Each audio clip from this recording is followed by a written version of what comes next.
too is that at the inquest, the senior Royal Household members who gave evidence, and they were the Private Secretary of the Queen at the time, which was Robert Fellows, and the Private Secretary of Prince Philip, whose name escapes me just now. But anyway, both these guys gave evidence, and they were, because no senior royals were called, and they were basically the only Royal Household members also that were called. There was their evidence on the Waihi group that was very significant because, and the reason why the Waihi group was a factor of the inquest was because there was a special meeting that was in July 1997, just a month before Diana died. So at the inquest, these two men were asked about the nature of the Waihi group, and they consistently stated that the Waihi group was just about organising the schedules of royals. So they would have these meetings just to discuss. There was no double up sort of meeting of royal appearances and various engagements and things like that. So that was completely at odds with. By that time, you had 2007. You're talking about it was set up 92, so 15 years of media reports on the Waihi group, and media don't dream these things up, even though some people might think they do. The media reports are based on leaks that come out of the Royal Household, and the reports in the media consistently said that the Waihi group was about major issues facing the royal family, which I think was also common sense. I mean, why would the Queen set up a committee? She's the chairman, co-chairman with the Lord Chamberlain. Why would she set up a committee that formally meets, unless it was of significance?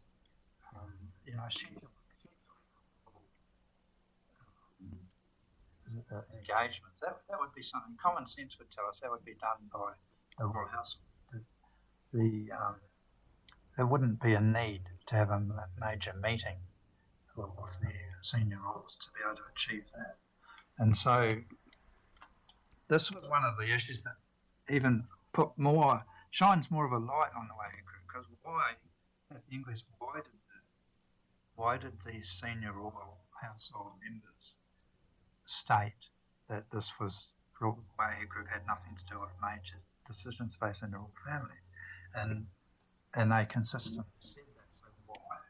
Because the issue is that there was a newspaper article written in July 1997 stating that at the next Waihi group, this was on the 20th of July, Diana died on the 31st of August.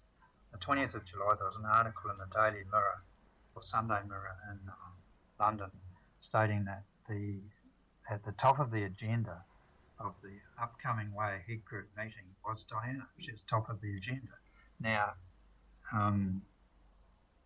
so that what the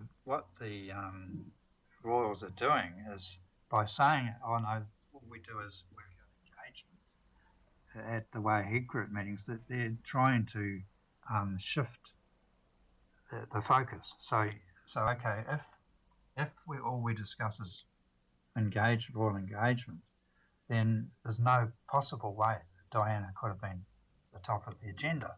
And but the logic, and based on, like I said, 15 years of newspaper articles, that the logic is that more serious issues were discussed. So what is the problem with that? See, why wouldn't the royals at the inquest say, okay, but we do discuss major issues at the Waihi group. Diana was a major issue. Diana was discussed. What's the problem with that? Why wouldn't they do that? I mean, the only thing that comes to mind is they're trying to cover up, because if it was obvious that Diana was a major issue facing the family, anyone who looks at the history of the group knows that. So, and why wouldn't she be discussed among senior royals anyway, whether there was a Waihi group meeting or not? And so, but they went clearly and said, no, Diana wasn't mentioned. That was not the purpose of the Waihe group. So, why do that? Because it's logic that she would have been discussed. And what's wrong with her being discussed? Except if there was an assassination that the Royals were involved in, that you would have every reason to try and distance yourself. I call it excessive distancing. It's not something that just the Royals did. It's something that runs through this case, is that organisations have excessively distanced themselves from what occurred. So one way to excessively distance yourself from discussing Diana is saying, okay, all we did is royal engagements at the Waihe group meeting. So I call that excessive distancing. They're distancing themselves so that they can't possibly have had anything to do with the assassination of Diana.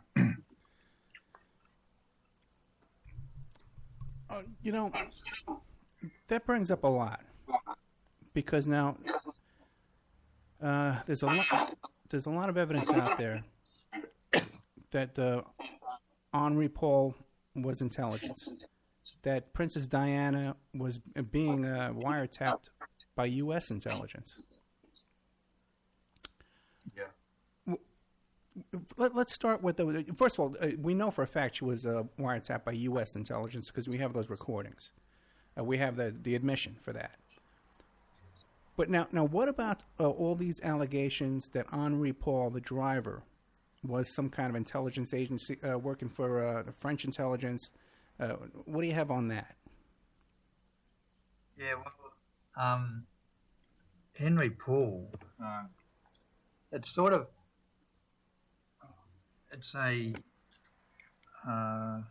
matter of putting together all the evidence, and there's things about Henri Paul that make him a very suspicious looking character from that perspective, like you say, intelligence. And one of the aspects is that he had these huge amounts of money coming into he had 15 different bank accounts. Right. And I've spread over about 3 or 4 different banks. And he had huge amounts of money coming in to these bank accounts. Now, it's not a very hard thing for a lot of this money was coming in cash. It was fixed amounts in cash, 40,000 French francs at a time over some periods, and then there was more different totals in cash, and then some was in checks, and that so it's not very difficult to ascertain the source of a check that gets banked into an account, and yet the two police investigations, French and British, neither of them were able to ascertain the source of any of the checks that Henri Paul was banking. Now, okay, most of the money was cash that went in, but there were checks. So how is that? How is it? I mean, I was an accountant for many years.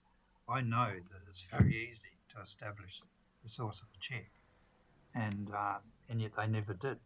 And so you've got these amounts, big sums of money, enough money coming in to enable Henri Paul to do a lot of flying. He had a hobby of flying planes, and so he was able to pursue that. He wasn't able to do that on his Ritz salary. I've forgotten the exact amounts now involved, but the money coming in was many times or several times greater than what his Ritz salary was. So that the police were able to work out where any of this money came from. And there's another aspect to that, of course, that no one's put their hand up for it. Okay, anyone to do with the case knows that they were looking for where this money came from. But if there was an innocent source, then why wouldn't the person put their hand up, So, no, I was giving him that money. So that never happened. Right, that reminds me too, because this white Fiat, right, the Fiat Uno. Now, if that was just an innocent car accident, the person who drove that white Fiat would come forward and say, "Oh my God, it was an accident." And matter of fact, everyone says that Henri Paul drove into the Fiat, not the other way around. In the official story, why wouldn't this person come forward and say, "Oh my God, I made a horrible accident here"? Yeah, this is absolutely right, Ed, and this is one of the aspects of the case as well. That there's these people that don't come forward, and so it just arouses suspicion. If you've got a Fiat Uno that is definitely, they know it was in the tunnel, and the debris there, the white paint is on the Mercedes. So if it's an innocent explanation, then either the person would come forward, or the police would have found the person. I mean, it's not really that hard for the police to find that Fiat Uno. They never found it. Yeah, that's true. How many of those Fiat Unos could there have been all over the whole country of France? Yeah, well, there's quite a few. There's quite a few thousand, but okay. The thing is that there were witness accounts. There were witness accounts of the driver. There were three witnesses that saw the driver and were able to give descriptions. And then they also saw a large dog in the back of the car. Oh, really? Yeah, and also all three of them saw the large dog, and it had a red bandana on, and there was also even two witnesses who saw the number plate of the Fiat Uno. Now they didn't record the number plate, obviously, but they had recollections of the numbers they saw. So there was, I mean, plus the CCTV footage, of course. Yeah, right. I mean, if they really wanted to locate this Uno, even without the guy coming forward, and it was a guy, the witnesses said it was a guy, that without the guy coming forward, I mean, they could still do it. I mean, it's just whether they had the will to do it, and they obviously didn't. So, yeah. But I mean, the Fiat Uno was found, but not by the police. Okay, let's take a quick commercial break right now, and we'll be right back with more of John Morgan, the author of Paris-London Connection, The Assassination of Princess Diana, and also How They Murdered Princess Diana, The Shocking Truth. And we'll be right back in about 3 or 4 minutes.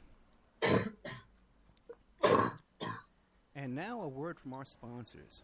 We are listener-sponsored, and we appreciate your donations. If you like the show, please visit OppermanReport.com and click on the donate button. Or you can donate directly through PayPal at OppermanReport@gmail.com. We have Mike Gray of InfinityHomePlans.com. He's the host of Parlay over at CJ Mars Radio, Thursday evenings, 8 p.m. Eastern Standard Time. If you need custom home designs, stock plans, or 3D work, he's your one-stop shop for home design and drafting needs. Mike Gray at InfinityHomePlans.com. If you're looking for essential oils, stop by and check out Essentially Tammy on Facebook. She is Young Living Essential Oils independent distributor. Now, these are 100% therapeutic grade oils. They help support the body's natural functions. You can visit her website posted on Essentially Tammy to see the current deals, or email at JockoTammy, JOCATAMI @yahoo.com, or call 352-239-8546. 352-239-8546. Hey, if you need a private investigator, go to my website, emailrevealer.com. We offer asset searches, locates, skip tracing, adoption investigations, online infidelity investigations. We can recover deleted text messages from a cell phone or trace an email to online dating websites to catch people cheating. That's emailrevealer.com, or you can call 800-572-9762. 800-572-9762 for emailrevealer.com, my PI website. Pacific West Bamboo. It's your premier source for construction and craft-grade bamboo poles. They're announcing their latest project with EcoHead Event Sanitation, making bamboo composting bathrooms and porta potties. Their first display will be at the Lucidity Festival in Santa Ynez, California, April 11th to the 13th. come by and say hi and see what you can build with bamboo. Contact them for any kind of event planning, display building. If you need construction grade or craft grade bamboo products, call Amanda at 503-839-8126, 503-839-8126, or visit PacificWestBamboo.com, their brand new website. We're also sponsored by the New World Mexican Women. This is a rural Mexican craft women's cooperative. They are traditional makers of fine handcrafted, authentic jewelry. They use beautiful stone mosaics and Pacific blue Abilene inlay. They have a wonderful book of love letters written to their men in the United States, begging them to return to their families in Mexico.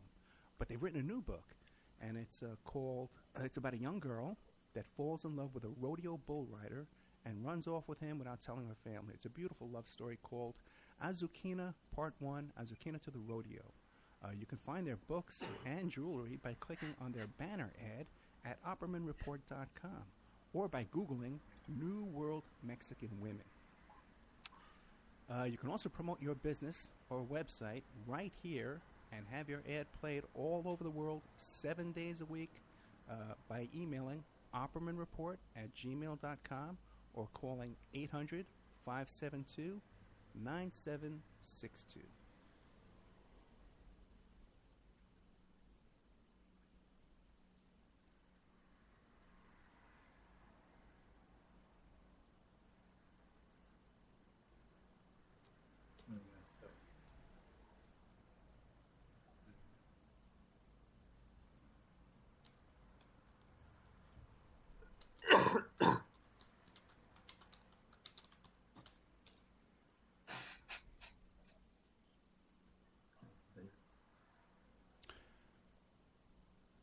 Okay, welcome back to the Opperman Report. I'm your host, Private Investigator Ed Opperman. We're here tonight with John Morgan, the author of How They Murdered Princess Diana, The Shocking Truth, and Paris to London Connection, The Assassination of Princess Diana by John Morgan. A couple of things here. One of Mohammed Fayed's lawyers said about this book, I have no doubt that the Diana Inquest volumes written by John Morgan will come to be regarded as the magnum opus on the crash. And even Dodi Fayed's father, Mohammed al-Fayed, John Morgan has done more to expose the facts of this case than the police in France and Britain. And I would agree, both of these books are outstanding and have a wealth of information. And anybody who's researching this case, you got to get these books. There's no excuse not to.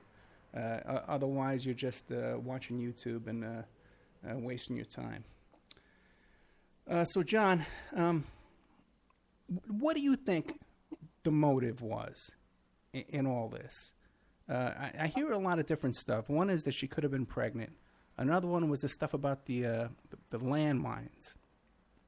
Another one is the trip to Palestine. She was having an upcoming trip possibly to Palestine and was going to expose what was going on there.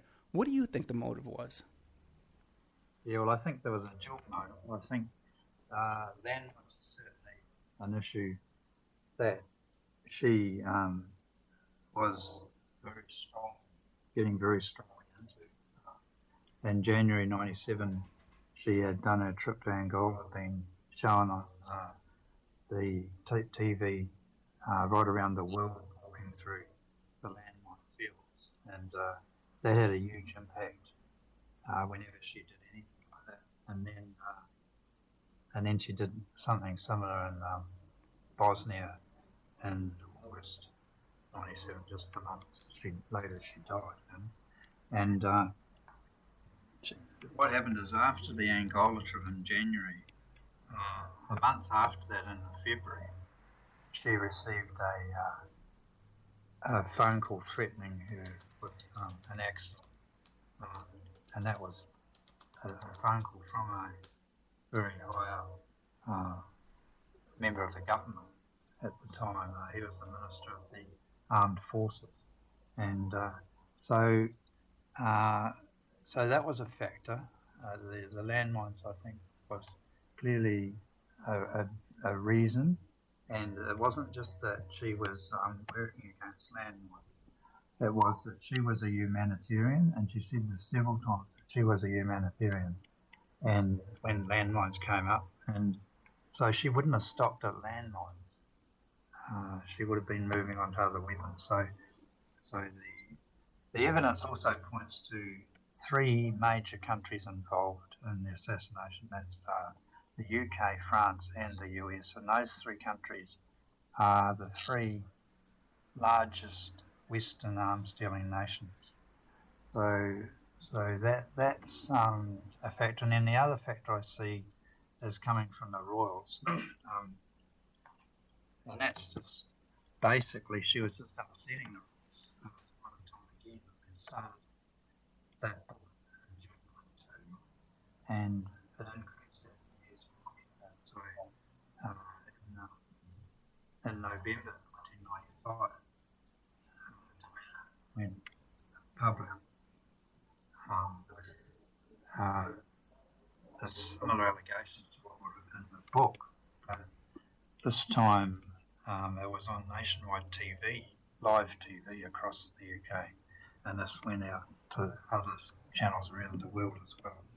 And so that was on Panorama, BBC Panorama, November the 20th, 1995. So that was just a continuation, but a sort of strengthening of her position of sort of being prepared to go public to state her case, and she did have a strong case. I mean, she was abused by the royal family, so she had every reason to be upset, and she was upset, and she wasn't the sort of person to take it all lying down. And so this is something that the royals are used to dealing with. So anyway, after the November 1995, that's when the Queen brought on the divorce. She asked for the divorce in early December. And then the divorce came through in August 1996. And then sort of, things were sort of building up, and as she gets into 1997, she was in June 1997, she agreed, like Muhammad al-Fayed offered her a trip, holiday. Wait, let me ask you a question real quick. How long was she dating Dodi Fayed? Only from, started about late July 97, so about sort of 20, maybe somewhere around the 21st of July 1997. She met him on the 14th at the villa, at Muhammad's villa, and the two families were there, the boys were there, and so I suppose that they got to know each other a bit then, and then they started dating after that holiday concluded, which was about the 20th of July. So only about 6 weeks, I think, they were dating. But it was a relationship that moved quite quickly. It was, and the evidence is, it's not, I'm not just saying that, the evidence is there that the relationship moved quickly. And it's witness evidence. There was one person after another that said that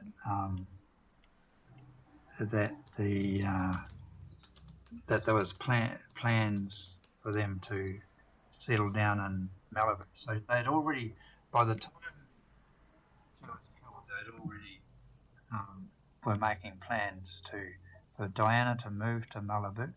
That they had a house that Muhammad al-Fayed had bought earlier that year, which was Julie Andrews' former home, and so that's where they were preparing to live, and they were also going to buy an apartment in Paris, where they would be closer to the boys, so they'd be moving between the US and France, and then so it's very clear. The evidence is very clear on this, that this was a relationship that was going somewhere, and there was the issue of the engagement. there was an engagement ring, and that ring was purchased the day in the afternoon before they died, and that was a ring that Diana had shown that she wanted. So there's a lot of evidence. There was evidence from people in the UK saying, well, there was something they wanted to come back, that they had talked on the phone with Dodie and Diana, and there was something that they wanted to share, but they couldn't do it over the phone. And when these people were asked, well, what do you think it was? Generally, they would say, well, it was probably that was going to be an engagement, but that's where the evidence pointed to. And then when you see, well, okay, there was a ring, there was it was actually called an engagement ring in the invoice from the. Oh, really? From Rapossi's Jewellers. There's a copy of that invoice in that How They Murdered book, and in French it says engagement ring. So, people say, oh, well, it wasn't worth that much, it was only so many thousand, but the thing is that maybe it was a romantic thing for Diana, Maybe she had already been burnt badly in the marriage to Charles, and maybe she did marry for love, You see, the thing is that she didn't need money. So anyway, that's where the evidence points, that there was a relationship that was moving very quickly. And one of the aspects behind that too is that Diana had repeated to several of her friends that she wanted to have a daughter. And she was, her clock was ticking. I mean, she was 36. So she might not have wanted to be mucking around.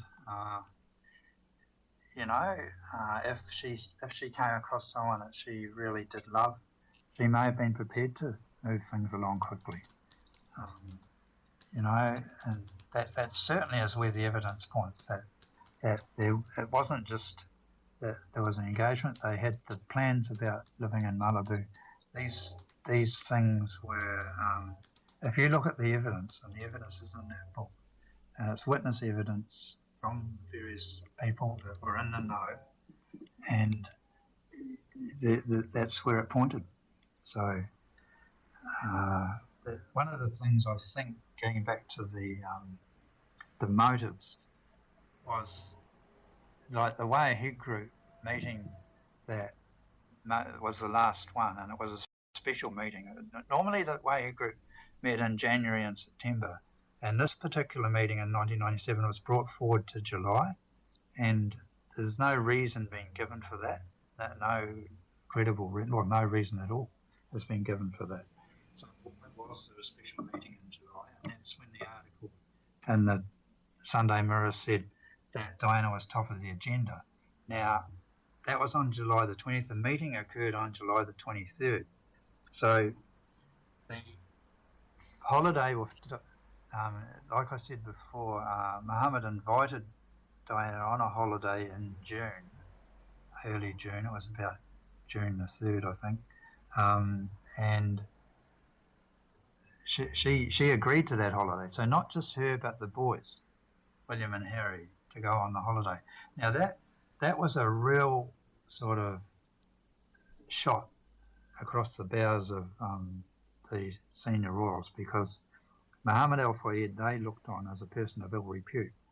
He was a person who had just recently been involved in the cash for question scandal that helped to bring down the British Tory government, and that's when Tony Blair became leader in May 1997.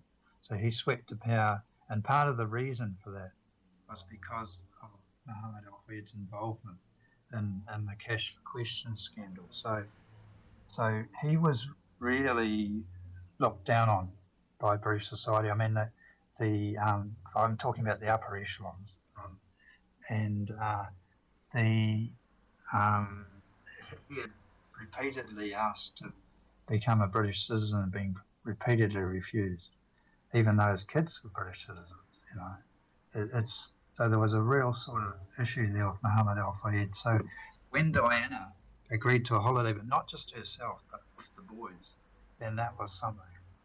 And I believe that along with, she gave a major speech about landmines just within a few days of that agreement. She didn't agree to go on holiday straight away. She looked into it, and a week later she agreed, and then she agreed, I think it was about the 11th of June. The 12th of June, there was a major speech she gave at the, I've forgotten the place, it was some Royal Society in London, but it was a huge speech about landmines and where she said that she was on a mission. And then the Waihe Group meeting was called for in July, and that was the Waihe Group meeting took place 3 days after the conclusion of the holiday. So you had the boys going away with Diana. It was about the 10th of July on the holiday, coming back on the 20th to London, and then the Waihe Group meeting takes place on the 23rd. So, it's a circumstantial points because you're never going to get any one in the senior royals putting their hands up on this, and also you're never going to be allowed to see the minutes of the meeting, of the Waihe Group meeting, and even it is possible that they could discuss an issue like Diana and not included in the minutes. So you just wouldn't know. But there is the issue that the police were leaked, that Diana was top of the agenda. So it's not the police, the media were leaked. So there's a lot more evidence than what I'm telling you now. It's in the book, but you've got to piece it all together. You can't. And this is one of the things at the inquest. The judge always tried to separate everything. Something would come up, and he'd say, "Well, what's that got to do with? What's that in the issue of things? Does that mean that that Diana was murdered?" And each issue on its own doesn't mean that Diana was murdered, but it's when you piece the whole lot together that you can see, okay, this had to be an assassination. Well, you were talking about the inquest, right? Why don't we go over some of the stuff that was held back that the jurors did not get to see at the inquest? Yes, well, that's right. That's very significant. There was the number of the witnesses that were actually called. Like there were I think there was around about 250 witnesses that the jury heard from. But when you look at the lists of witnesses, there's actually another over 200 that they should have heard from that they didn't. So there was an issue there with holding evidence by not calling witnesses, And then the other aspect is that you've got, like I said before, they were shut out from the Paget group. And then there's issues around statements where you've got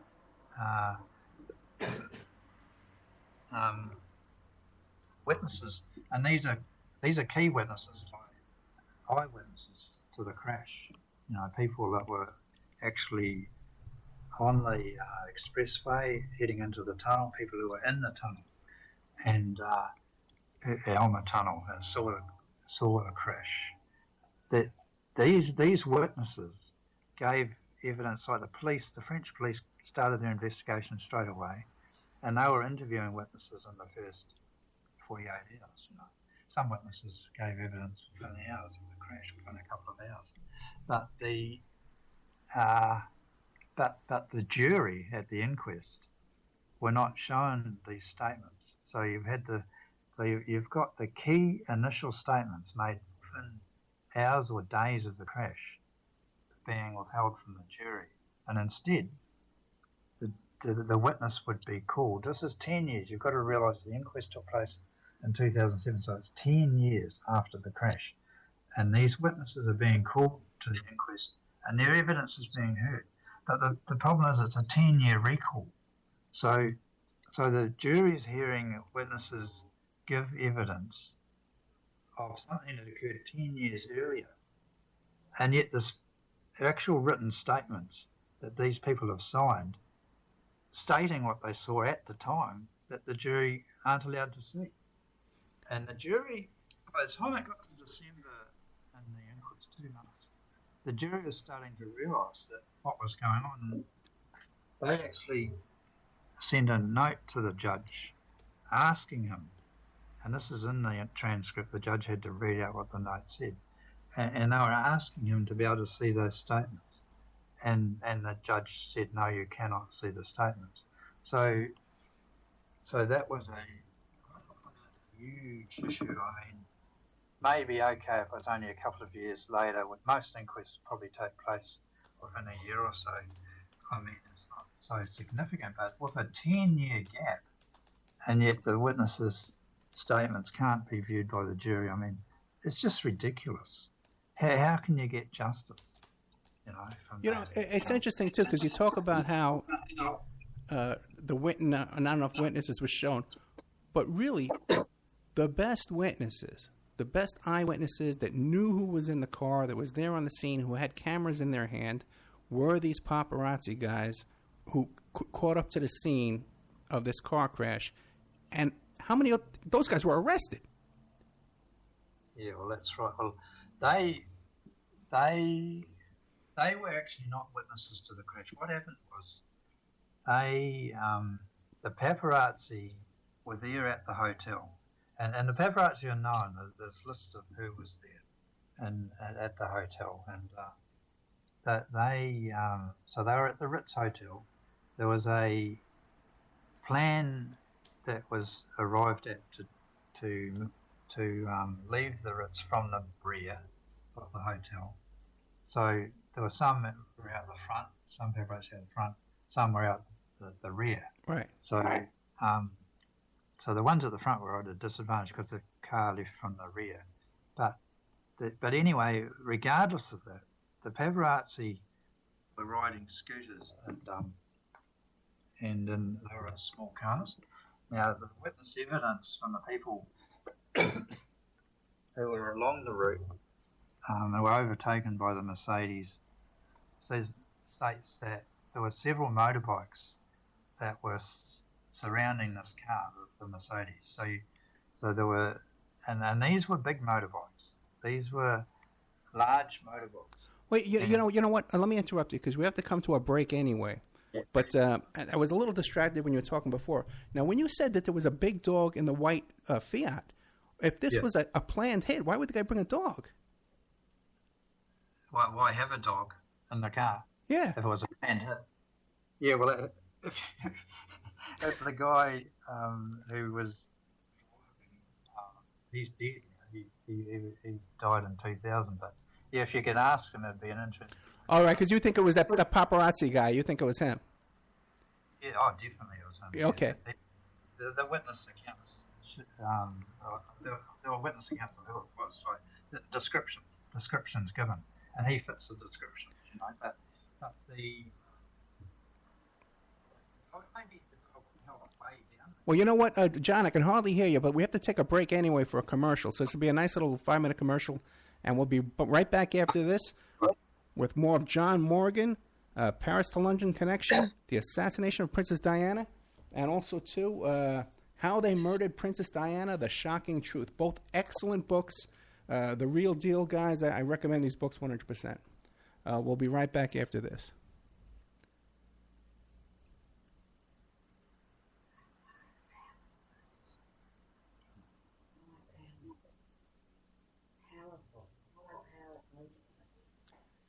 And now a word from our sponsors. We are listener-sponsored, and we appreciate your donations. If you like the show, please visit OppermanReport.com and click on the donate button. Or you can donate directly through PayPal at OppermanReport@gmail.com. We have Mike Gray of InfinityHomePlans.com. He's the host of Parlay over at CJ Mars Radio, Thursday evenings, 8 p.m. Eastern Standard Time. If you need custom home designs, stock plans, or 3D work, he's your one-stop shop for home design and drafting needs. Mike Gray at InfinityHomePlans.com. If you're looking for essential oils, stop by and check out Essentially Tammy on Facebook. She is Young Living Essential Oils Independent Distributor. These are 100% therapeutic grade oils They help support the body's natural functions. You can visit her website posted on Essentially Tammy to see the current deals, or email at JockoTammy, JOCATAMI at yahoo.com, or call 352 239 8546. 352 239 8546. Hey, if you need a private investigator, go to my website, emailrevealer.com. We offer asset searches, locates, skip tracing, adoption investigations, online infidelity investigations. We can recover deleted text messages from a cell phone or trace an email from online dating websites to catch people cheating.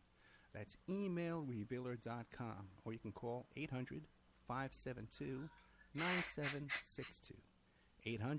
800-572-9762, or emailrevealer.com, my PI website. Pacific West Bamboo. It's your premier source for construction and craft-grade bamboo poles.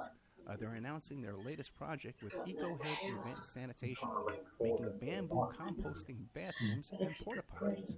Their first display will be at the Lucidity Festival in Santa Ynez, California, April 11th to the 13th. Come by and say hi and see what you can build with bamboo.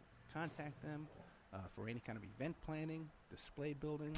If you need construction grade or craft grade bamboo products, call Amanda at 503-839-8126, 503-839-8126, or visit PacificWestBamboo.com, their brand new website. We're also sponsored by the New World Mexican Women. This is a rural Mexican craft women's cooperative. They are traditional makers of fine handcrafted, authentic jewelry, beautiful stone mosaics, and Pacific blue Abilene inlay. They have a wonderful book of love letters written to their men in the United States, begging them to return to their families in Mexico. But they've written a new book, and it's it's about a young girl that falls in love with a rodeo bull rider and runs off with him without telling her family. It's a beautiful love story called Azucena Part 1, Azucena to the Rodeo. You can find their books and jewelry by clicking on their banner ad at OppermanReport.com or by Googling New World Mexican Women. You can also promote your business or website right here and have your ad played all over the world 7 days a week by emailing OppermanReport@gmail.com or calling 800-572-9762. The big, powerful motorbikes. You've got to go back to the big, powerful motorbikes. The big.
Okay, we are back with the Opperman Report.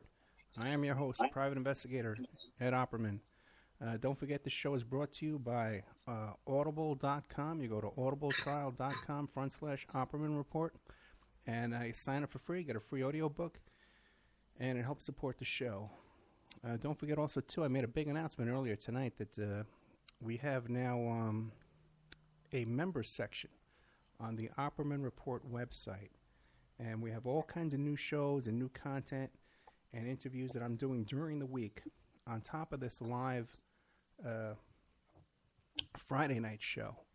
But in the meantime, to help get us off the ground, don't forget we're listener-sponsored. You can donate to OppermanReport@gmail.com.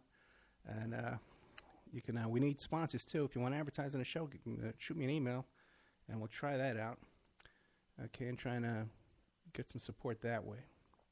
Okay, but we're back with John Morgan from Australia. He's holding up pretty good. I hear you got a cough there, John. You're not feeling too good? No, I'm okay. Yeah. Okay, good. Yeah, so where do we leave off? We left off, there's so many different things in this whole crazy story. Yeah. Oh, no, right now, you're convinced, though, that that was one of the paparazzi was in that white Fiat. Yeah, well, it wasn't one of the paparazzi from that night. Right. But what he was is he was a paparazzi that, his name was James Anderson, and he followed Diana closely during that summer down in the south of France. She was on the Mohammed Al Fayed yacht with Dodi, the Jonical, in the Mediterranean, and he was part of the group of paparazzi that were following her on that. And then he left that early. He left about the 27th of August and headed back to his home, which was in central France. And so that's one of the things, actually, is why did he leave that early? That's one of the issues, because he was a very avid follower of Diana, and in fact, he wrote a note to his boss saying that this affair with Dodi is the biggest event in 50 years. So for them, so that he didn't look on it as some minor issue. So he's a very interesting character. But why did he leave 3 days before Diana left the south of France? And anyway, he did, and well, the evidence putting him there, there's various aspects to it, but one of the main things, obviously, is the witnesses. The 3 witnesses who saw the person in the car and gave descriptions, and those descriptions fit James Anderson, and that's the main evidence. I mean, his Uno also fits the descriptions of the Uno. He had an old Uno, which was the one seen by the witnesses in the tunnel saw an old Uno, and there's various aspects to it. It gets very complicated, but he tried to have an alibi of doing a photography shoot for a famous person, and a famous French person in I think it was in Corsica. But if you look into the time the flight left to go to Corsica, he was in Corsica, but it wasn't. The time was quite different to the time of the crash, so he could easily have been involved in the crash. And I'm not saying that James Anderson was a person who wanted to get rid of Diana. There are different issues here. What I'm saying is that Anderson had links to intelligence. There's clear evidence of that, and there's evidence that he was in the tunnel, and he's actually said to people he was in the tunnel afterwards. That he had close friends that he told had been in the tunnel, and so. Well, wait, and then there's the whole thing. There's the whole thing about him turning up dead too afterwards. But the issue is not that he wanted Diana dead. There would be every reason for him not to want Diana dead, because, as I said, he looked on the relationship with Dodi as the biggest thing in 50 years. But the issue is that he worked for intelligence, and intelligence. One of the things about intelligence is that you only get told information on a need-to-know basis. So he may have been told that he was involved in an operation, and he needed to have that Fiat Uno in that tunnel at that time. And the evidence shows that the Uno, the witnesses who said, this Uno was moving very slowly as though he was waiting for something, So he may have been told he just had to be there. So these guys get paid well to do this. It's right. Not turned down, But also, too, he was killed himself. Yeah, that's right. That's right. And they don't know that. See, Henry Paul also wouldn't have wanted Diana dead. You know, he wouldn't have known that he was going to die. He may well have been told, look, mate, if you do what we're asking you to do here, then you'll be protecting Diana from a possible attack. You know? Right. Maybe, he knows he's dealing with MI6 and DGSE, the French intelligence. So he knows that if anyone knows there's going to be some sort of attack or terrorist attack on Diana, then they would be the ones. So if they are telling him, okay, you're protecting Diana by doing what you're doing, then he's happy to do it, and he gets paid for it as well, you know. And so Anderson may not have even known Diana was coming into the tunnel at that time. He might not have known it was anything to do with Diana. Okay. And that's the thing. One of the things that people say who try and say, hey, this was just an accident, is they talk about how there was no way an assassin could have known where they were going because they did take a strange route. They didn't take a direct route from the Ritz to the apartment. They took an odd. In fact, they went in the other direction. At one point, they were going the opposite direction. So someone in that car, someone in the car, had to have tipped off the assassins or been in on it. Yeah, well, see, the issue there is that if you look at the maps, there's maps in that book. Right. They're not actually going in the opposite direction. What happens is there's two different routes. You can go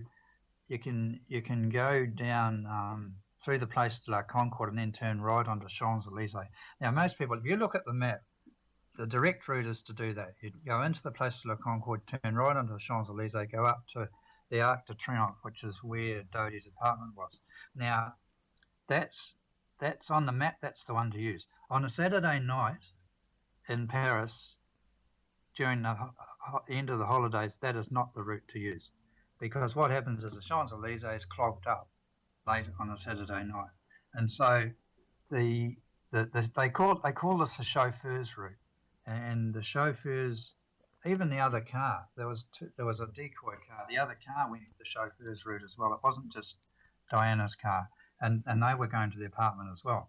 And what the chauffeur's route was, go through the Place de la Concorde, instead of turning right at Champs-Elysees, go straight ahead and then turn right onto the expressway. And the expressway is not clogged up, and you go straight through. But the issue is that when you're down on the expressway, you go through the Pont Alexandre tunnel, Alexandre 3 tunnel, and you go through there, and then there's an exit off the expressway, and you have to take that exit to get to Dodie's apartment. And that's what the chauffeur's route was. You'd take that exit.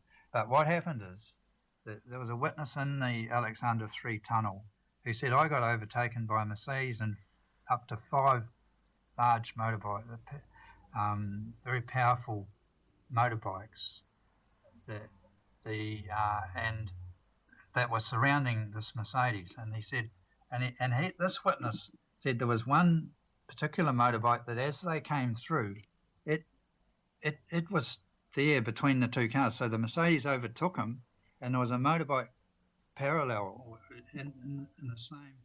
So it was overtaking exactly the same time. So there are actually 3 vehicles at that point when he got overtaken, and then the other 4 motorbikes were also surrounding the Mercedes, either in front or behind. Now, he saw, as he saw them go off into the distance, he saw that motorbike on the right that stayed there. It stayed on the right, and the evidence indicates that the Mercedes couldn't take that exit because of that motorbike. The motorbike was stopping, preventing the Mercedes from taking the exit, and there were the other pressure from the other motorbikes as well, of course. So basically, they were guiding the Mercedes into the tunnel. So even though, okay, the tunnel isn't on the route, the chauffeur's route, you'd take that exit off the expressway. The Mercedes was actually forced into going into the tunnel. So once the exit's missed, then you have to go through the Alma tunnel. And then there's another way to get back to the apartment, but it's a very convoluted route, and obviously not one you'd take voluntarily, you know. So that's what happens if you put the witness evidence together the reality is that the Mercedes could not take that exit. And so these motorbikes, these powerful motorbikes that witnesses saw, and he was one witness, or other witnesses that saw, particularly as it got closer to the tunnel, you've got one witness saying it was like a swarm of bees around the Mercedes. Now, did they talk about the motorcycles at the inquest? Did this come out in any of these investigations? Yeah. The motorcycles definitely came up at the inquest because the witnesses were talking about them, and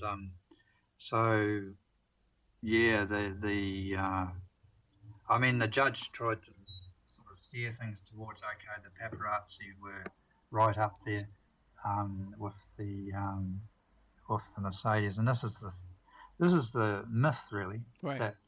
That these and this is the way. This is a pre-planned operation, and one of the issues is that the media the paparazzi were part of the planning, like that they weren't involved with the planning, but they were part of the way the intelligence planned this, because they had to have the paparazzi there to take the blame for the crash. So the paparazzi were there at the hotel, and then they followed the Mercedes as it left the hotel, but as I said, somewhere out the front. But they still caught up with the Mercedes. So by the time Mercedes was at the Place de la Concorde, sitting at the lights, the red lights there, the paparazzi were catching up. Like the ones that had been there at the rear of the hotel, there was no speed at that stage. They just followed the Mercedes like an ordinary trip. And the ones that had come from the front of the hotel caught up at the Place de la Concorde. And so these guys, as I said, they were on scooters and in small cars, but they were there. They were there at the Place de la Concorde. And then what happened is there were photos being flashed, and this Mercedes that they went in, as I said, it was a decoy, so it wasn't the main Mercedes that they'd been travelling in through the day. It had untinted windows. So they put them in a car that didn't have window tints. Yeah, untinted windows. And so the witnesses saw photos being taken, flashes being taken, and that would have been very confronting. One witness was sitting right near the Mercedes at the Place de la Concorde lights, and he said there was a pillion on a motorbike taking pictures straight in, just continuously taking pictures straight in the back of the Mercedes. He said you could see Diana cowering and Dodie trying to avoid the camera, and so this was pressuring Henry Paul, the driver of the Mercedes, because he had to get away from that sort of situation. And so once they left the lights at the Place de la Concorde, it became a chase. And what happened is at some point there, these larger motorbikes joined the chase, and they were right up there with the Mercedes. The scooters and the small cars driven by the paparazzi fell well behind, but these large motorbikes that were ridden by people I call the fake paparazzi. So they were made to look like paparazzi. They had flash cameras. They were taking photos, right. And so witnesses who saw these motorbikes surrounding the Mercedes as it went into the tunnel said, there were flashes. There were photos being taken. And so it was made to look as though the paparazzi drove the couple to their death. And then the real paparazzi were arrested at the scene, and they have hundreds and hundreds of pictures that they took of this scene, and they're all sealed. Yeah, that's right. And they were arrested at 12:40. So the crash occurred at 12:23, and they were arrested at 12:40. And 12:40, by some coincidence, is exactly the time the ambulance arrived. So the paparazzi arrested, put into a van, and taken out of the tunnel just as the ambulance was arriving. So there was no paparazzi footage of what the doctors from the ambulance, or the people from the ambulance did. And that's when it gets really suspicious too. I think it's just so incriminating, the amount of time it took to get her out of the car, get her into the ambulance, and then get the ambulance to travel 3 miles. So why don't you tell us that story? yeah, well, even on top of that, the time it took the ambulance to get to the tunnel. The accident occurred at 12:23. People on mobile phones ringing SAMU, which is the ambulance base, which is only about, it's less than 3 I think it's less than 3 kilometres, definitely less than 3 miles from the crash scene. These people are on their mobile phones in the tunnel, ringing the base, ringing SAMU, ringing the emergency number, getting the SAMU base, and saying there's a crash in the serious crash in the Elmer Tunnel. So the ambulance left. The evidence indicates about 12:27 left the base. So it took the ambulance 13 minutes to cover a distance of about less than 3 miles. I think it's 2.3 kilometres. It's a short distance. And you work it out, they're travelling at about 11 kilometres an hour to get to the scene. So this is an ambulance. Like we have visions. Okay, an ambulance is called to a scene. They rush to the scene. Well, This ambulance didn't. So I'd say it did go fast, but it stopped. I'd say for some reason it stopped. For instructions, possibly, There's some reason it took 13 minutes to get to that crash scene. And anyway, yeah, as you say, there were big delays. That was only the start of the delays. It took that she didn't get out of the car, and she was not trapped in the car. Diana was not trapped. You can see that photo that you referred to in the book. The photo shows her. Basically, her position was that she wasn't wearing a seatbelt, and there's a reason why she wasn't, because she always wore a seatbelt. And she wasn't wearing a seatbelt. She swung 180 degrees in the during the crash. So it was a huge impact crash. I mean, you're talking about 60 mile an hour into a concrete pillar, and so her body swung 180 degrees. The Mercedes is a strong car. What happened is the two people on the driver's side died instantly, and they two people on the driver's side were Henry Paul and Dodie Fayette, who was in the back, and then the two people on the passenger side, Trevor S. Jones in the front, who was in much worse condition than Diana on the night. Right, he's covered in blood. He's still alive, and Diana survived the crash. And her body did a 180 degree spin on the impact, and she ended up on the floor of the Mercedes with her back against the rear of the front, the back of the front seat, and her legs up on the back seat. So she was not trapped. You look at the back of the car. There's photos of the back of the Mercedes before they ripped the roof off. I mean, I'm talking about after they ripped the roof off, it looks like a total wipeout in the back. But before that happened, if you look at any photos of the Mercedes, the rear of the Mercedes, untouched. The rear of the Mercedes is untouched. And that door operated perfectly. That door to open up to where Diana was. Yeah, but she couldn't wear her seatbelt because it was defective that night. It was jammed.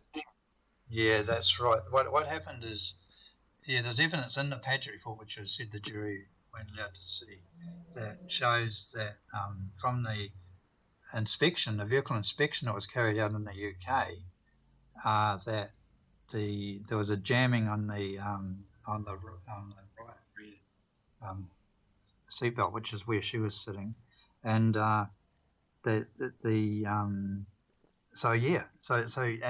every witness, and it's common sense really, because every witness who knew about Diana's habits said that she always wore a seatbelt. Always. Not only that, not only would she wear a seatbelt, but she would tell people that were in the car with her to wear a seatbelt. So, she was a very strong seatbelt user. So now, and even though was as well. Dodie also wasn't wearing a seatbelt. So now, even though that back door operated fine, they were able to get the door open, and there was a doctor that showed up that was leaning over to the guy next to her, and but still, they didn't get her out of that car for 37 minutes. Yeah, they got her out of the car 37 minutes. That's right. Yeah, 1 o'clock. And yeah, the emergency, there was an emergency doctor who rolled up within about a minute and a half of the crash. And he's a very suspicious person. Oh, really? Dr. Frederick Marles. Yeah, he was passing. He was coming home from a party, he said, and he was passing the scene. There to control the scene. So if you've got an emergency doctor there, well then who else can intervene? Even if a GP turns up, he can't, because there's a qualified emergency doctor already at the scene, and he was there, you know, and yet the evidence he's given, like he said, oh no, I didn't even know it was Diana, and yet, you know, he's being told to speak in English to the person. He said, I didn't know it was Diana until the next morning.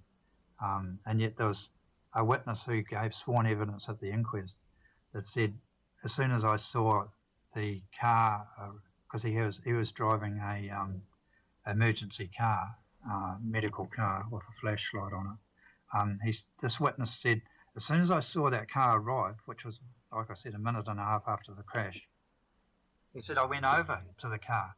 I said, look, it's Princess Diana in the car. What can you do, you know? Mm. And the guy replied, that the Frederick Marles, the doctor, replied, she'll be treated just like any other person. So, and yet later he said, oh, I didn't even know it was Diana. And and he's consistently kept to that. So yeah, I watched him interviewed today. I watched a clip of him today, and didn't he also drive as he left? Because he left after the ambulances started showing up. Didn't he drive past the Ritz on the way home? That's right. He did. He had a friend with him, and the friend's evidence is interesting. He was very shocked and stunned, and he said some interesting things at the inquest that indicated there was more going on with the situation than what it appeared, you know. Yeah, didn't they say that they got out of there because there was a lot of strange stuff going on? Yeah, well, what happened is Marles, as soon as... See, what happened, Marles is a qualified emergency doctor. Right. Who had worked for SAMU for a few years, you know. And so he's dealing with accidents around Paris. And... he's got experience, you know. And so what happened is he rolled up really quickly, and then he took control of of Diana. He took control of Diana, that's what happened. Even though Trevor Rees-Jones was in much worse condition, he said that. He went to the female in the back. He called her the female in the back, and he took care of her. Now, so what happened is he was there until what happened to the fire brigade ambulances rolled up 5 minutes after the crash. So not the SAMU ambulance, which actually took Diana away, but the fire brigade ambulances. They rolled up much quicker than the SAMU, and they somehow they said we had to wait. Like they were asked at the inquest something about what they did, and said, well, we had to wait. They did some things, but only very superficial. And then they said we had to wait until the SAMU arrived before anything more could be done with Diana, you know. And so that they obviously had instructions that they had to wait for that special ambulance, which was Dr. Martino.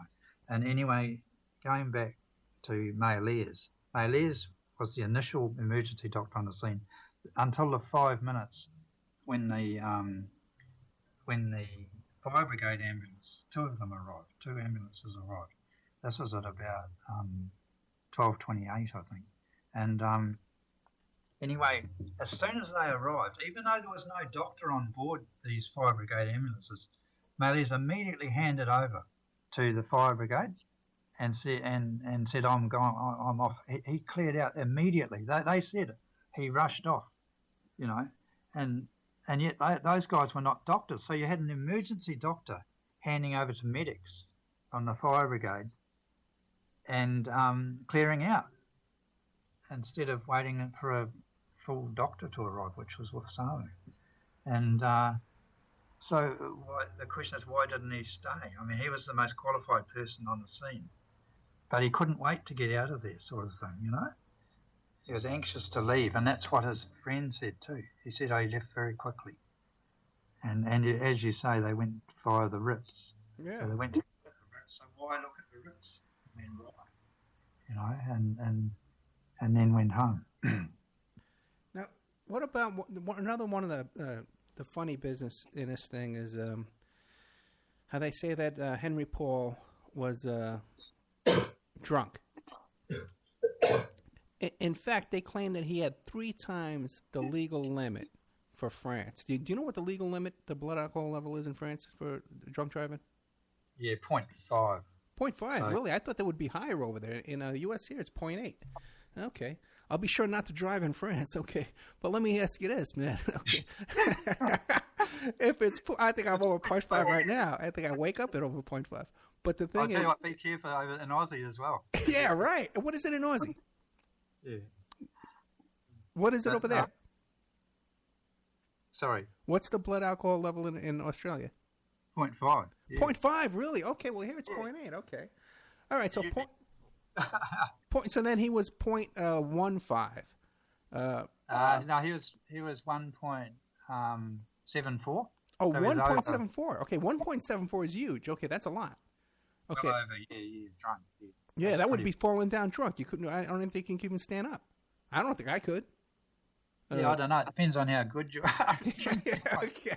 I'm getting messages already. People telling me to shut up. Okay, but he would have had to be falling down drunk if he was 3 times 0.5. Okay, that's ridiculous. Well, it's not just that. Within the evidence that shows that he was 3 times over the limit is from the autopsy. So there was an autopsy conducted.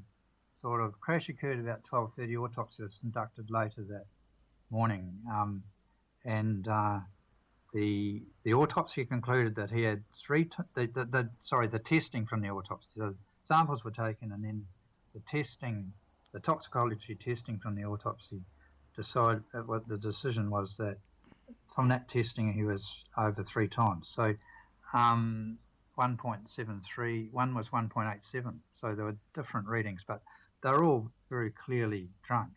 Yeah. But it was more than that because the testing also revealed that he had 20.7% carbon monoxide. Now, if you mix the 20.7 carbon monoxide with the 1.74 blood alcohol, then you've got a person, as you say, that they not just wouldn't be able to walk that, basically would have huge headaches. They wouldn't be able to move virtually. You know, they'd be really, really in severely restricted situation. So the evidence of Henry Paul is the witness evidence from the hotel just before they left, and also the CCTV that we do have that was from the hotel, substantial CCTV, and that evidence, and also experts that witnessed the CCTV, but that evidence shows that he was not drunk. So that he couldn't have had 1.74, and he also couldn't be the same person that had the 20.7%. So unless the 20.7% carbon monoxide came in after they left the hotel. So that was put forward that it came from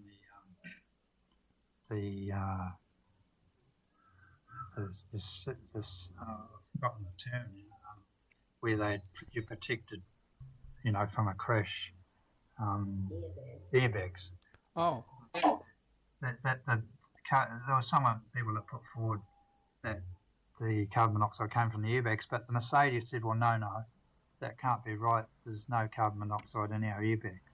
So where does this is a huge conflict that you've got between the autopsy results and the actual evidence of Henry Paul on the night. And so there's no evidence of him drinking lots of drinks. He did have a couple at the hotel. That was it. And what's this about? Well, but even the ruling of this in the U.S. we call it the coroner's inquest. And the ruling was not that he was a drunk driver, was it? No.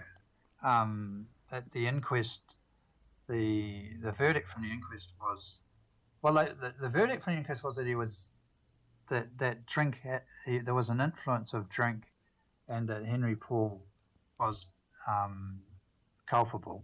Okay. But they also found that the following vehicles were culpable. So the jury found the following vehicles were also guilty of unlawful killing.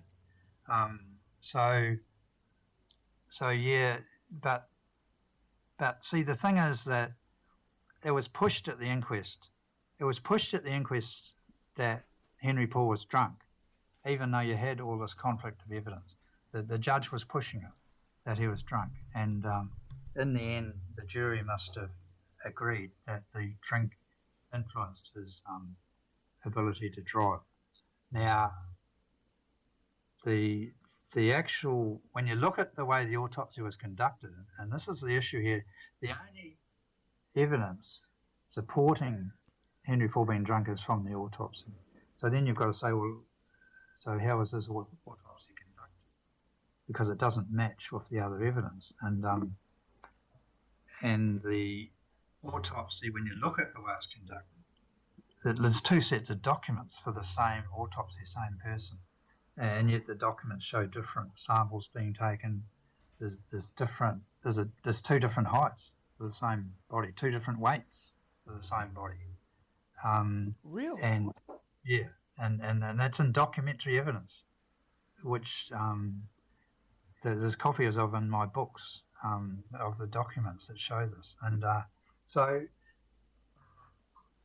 then the evidence indicates, and there's lots of other factors in this that indicate two bodies. There's actually two bodies. So what happened is you've got Henry Paul's body, which was in the autopsy, and then there's another body. And the other body belongs to a person who died in a fire. The 20.7 carbon monoxide, people say, oh no, it must be exhaust. They've committed suicide with the exhaust in the car. Right. But the reality is, when you study this, that you have to have 50% to die from that, 50% carbon monoxide, but there was only 20.7% carbon monoxide. And the evidence indicates that the person died in a fire from smoke inhalation. And also, if you study deaths in fires, a lot of people who die in fires are intoxicated because they just can't get out. And so that was the combination of the drink and the carbon monoxide. But so you got a second body there. So the first body, Henry Paul's, samples are taken from it. The samples are also taken from the second body. Now the testing for the blood alcohol concentration and the other testing is done from the samples taken from the second body. And then the testing of the DNA, which years later DNA tests were done.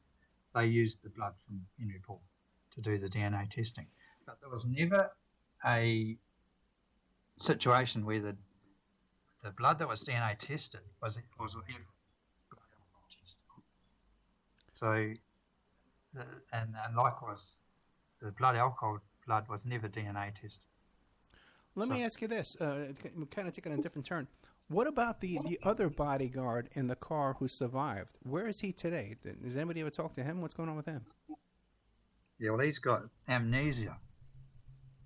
So he's got a situation where it's a medical thing where you can have a traumatic incident occur and then you can't remember anything that happens around it.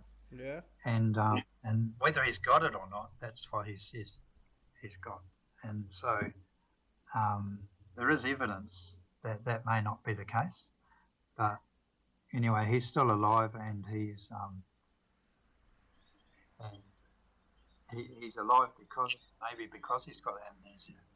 Gotcha. Or maybe because he's pretending to have amnesia. I'm not sure what it is. I haven't studied that aspect of it yet, but I'm hoping to if I do another volume. But the the reality is that he has basically not contributed anything information because he can't remember what happened. Poor guy. Okay, and now the other guy, the paparazzi guy who had the Fiat Uno. Did anybody ever track him down and look at his Fiat Uno to see if there was any damage to it? Yes, that's right. What happened is Mohammed Al Fayed set up an investigation. Yeah. Straight after the crash, and he had guys looking around France for a Fiat Uno. Now, it wasn't that hard to find it because there was known there was a paparazzi interest, and even straight after the crash, they were saying, well, the paparazzi did this, and so why not look at the Fiat Unos owned by paparazzi? And so that's exactly what Mohammed Al Fayed's team did, and they found this Fiat Uno, and they found it in a sale yard, a motor vehicle dealer sale yard. So, excuse me. This is one of the things, of course, is that this vehicle was sold by James Anderson less than 2 months after the crash. So that's another factor. Well, but that should make it easier, though. If it got sold into somebody else's hands, you track down that sale, and then you go find them where the car is and go look at it. Yeah, what do you mean, easier for the police to find them? No, easier for Fayed's guys. Mohammed Al Fayed has $1 billion. He can hire his own... He didn't find it too hard to find it. That's right. The police got it. He found it. And then he told the police about it. He said, there's a Fiat Uno here owned by James Anderson. That's, you guys need to be looking at this. And so James Anderson then received warnings that the police would be interviewing him. So the police were trying to avoid interviewing him. But once Mohammed had found this vehicle, then they were forced into interviewing James Anderson. Right. But they made sure that he received warnings. That there was an interview upcoming, and so that's what happened. The police did interview him, and they also interviewed his wife and his son. But it was down to Mohammed Al Fayed's team finding it, and when you study the evidence and piece it all together, James Anderson is the man. Who was there. He's called. He is an assassin from that point of view, but the assassins really are the motorbikes. The guys on the motorbikes, they are the main assassins. The Uno played a role because, see, when the Mercedes got into the tunnel, it was surrounded by these motorbikes. Now, one of the motorbikes was particularly critical. Witnesses to overtake Mercedes on the left as it was entering the tunnel, and that powerful motorbike had a pillion on it. That motorbike cut in front of the Mercedes. Now, as the Mercedes entered into the tunnel, Henry Paul saw the white Fiat Uno. So the white Fiat Uno was straddling the two lanes at that point.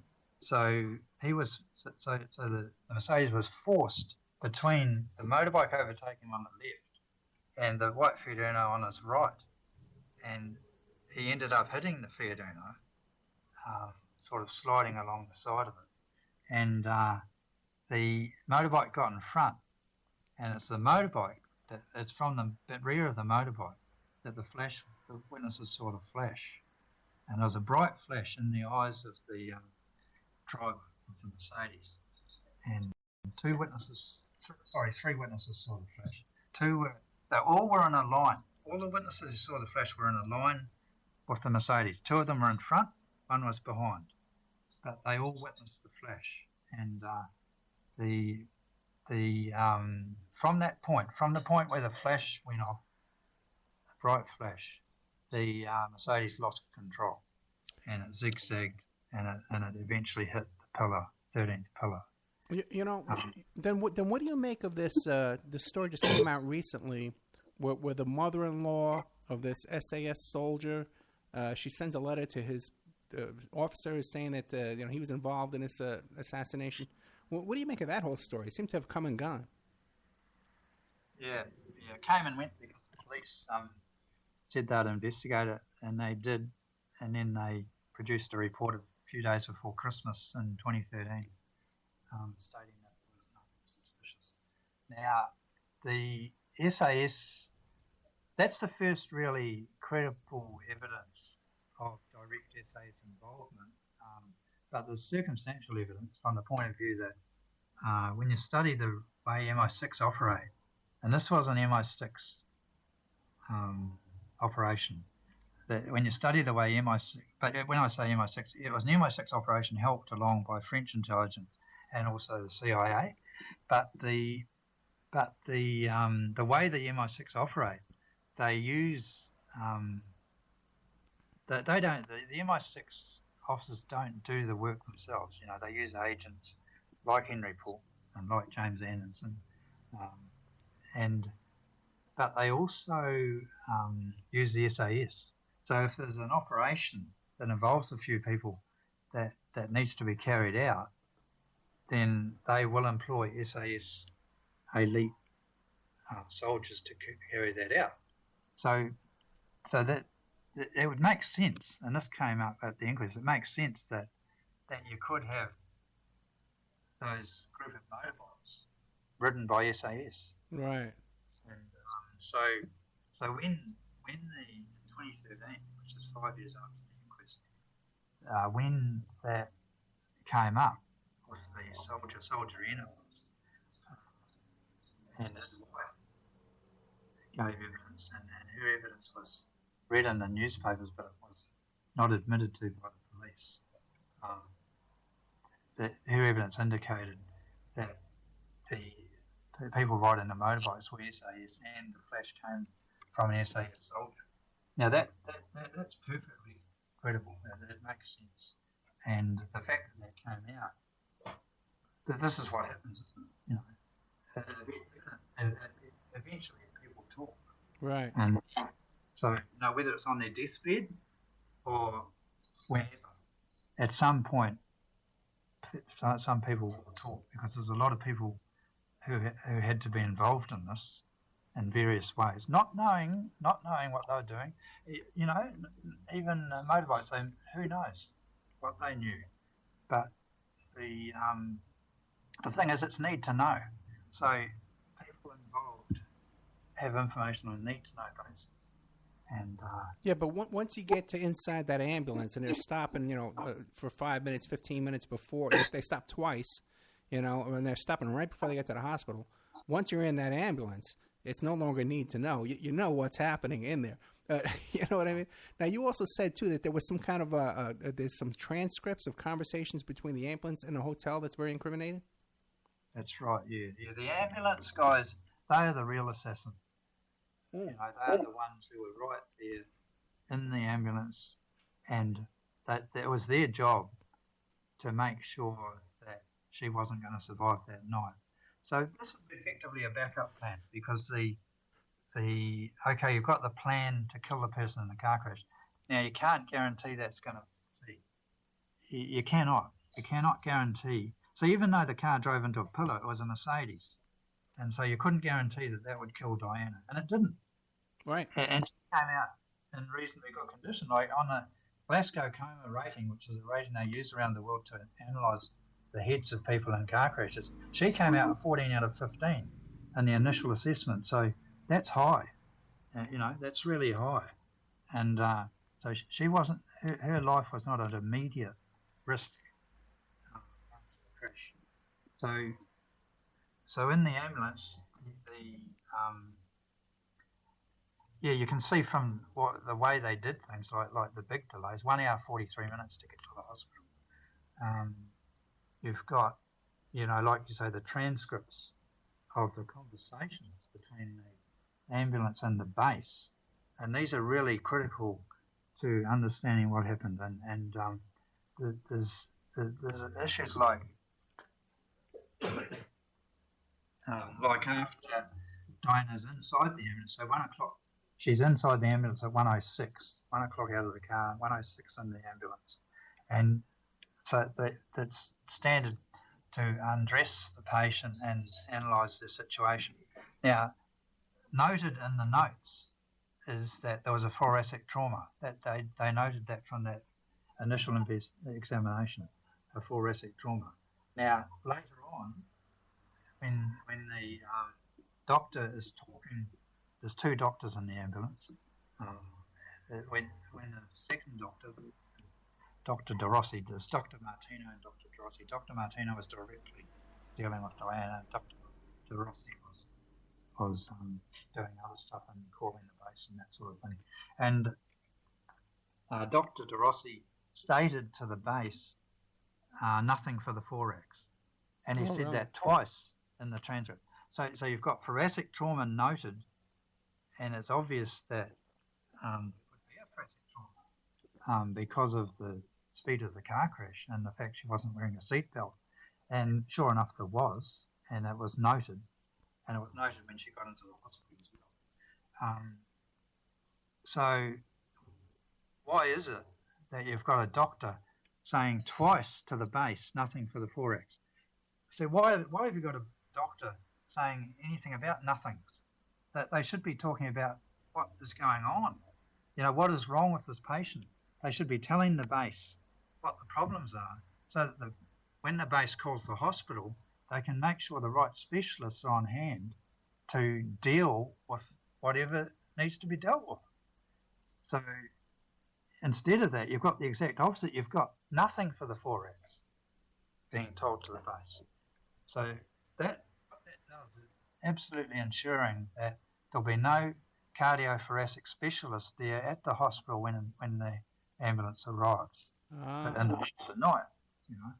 And so that's what happened. So when the ambulance arrived, the cardiothoracic surgeon was at home in bed. And so the hospital immediately realised that they needed him, and they rang him up.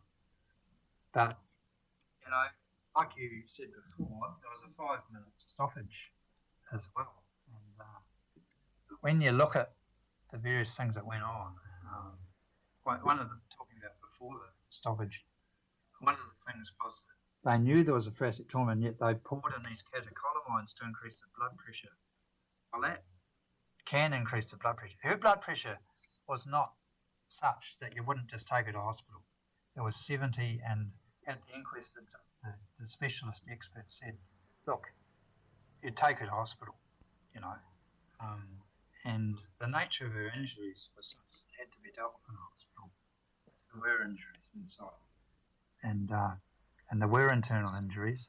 And so the thoracic trauma could only, if it led to an injury inside, which is every reason, these doctors know this, there's every reason to think that could cause a trauma of that nature, and a high-speed crash could cause a tear in an artery, which is exactly what happened in Diana's case. There was a torn artery and pulmonary vein, and so they had every reason to believe it could be, and yet they poured in these catecholamines for the whole time before they got her to hospital. And all they were doing was increasing the blood pressure, but increasing the pressure on the torn vein. And so that would have helped precipitate her death as well. And so when you come to the stoppage,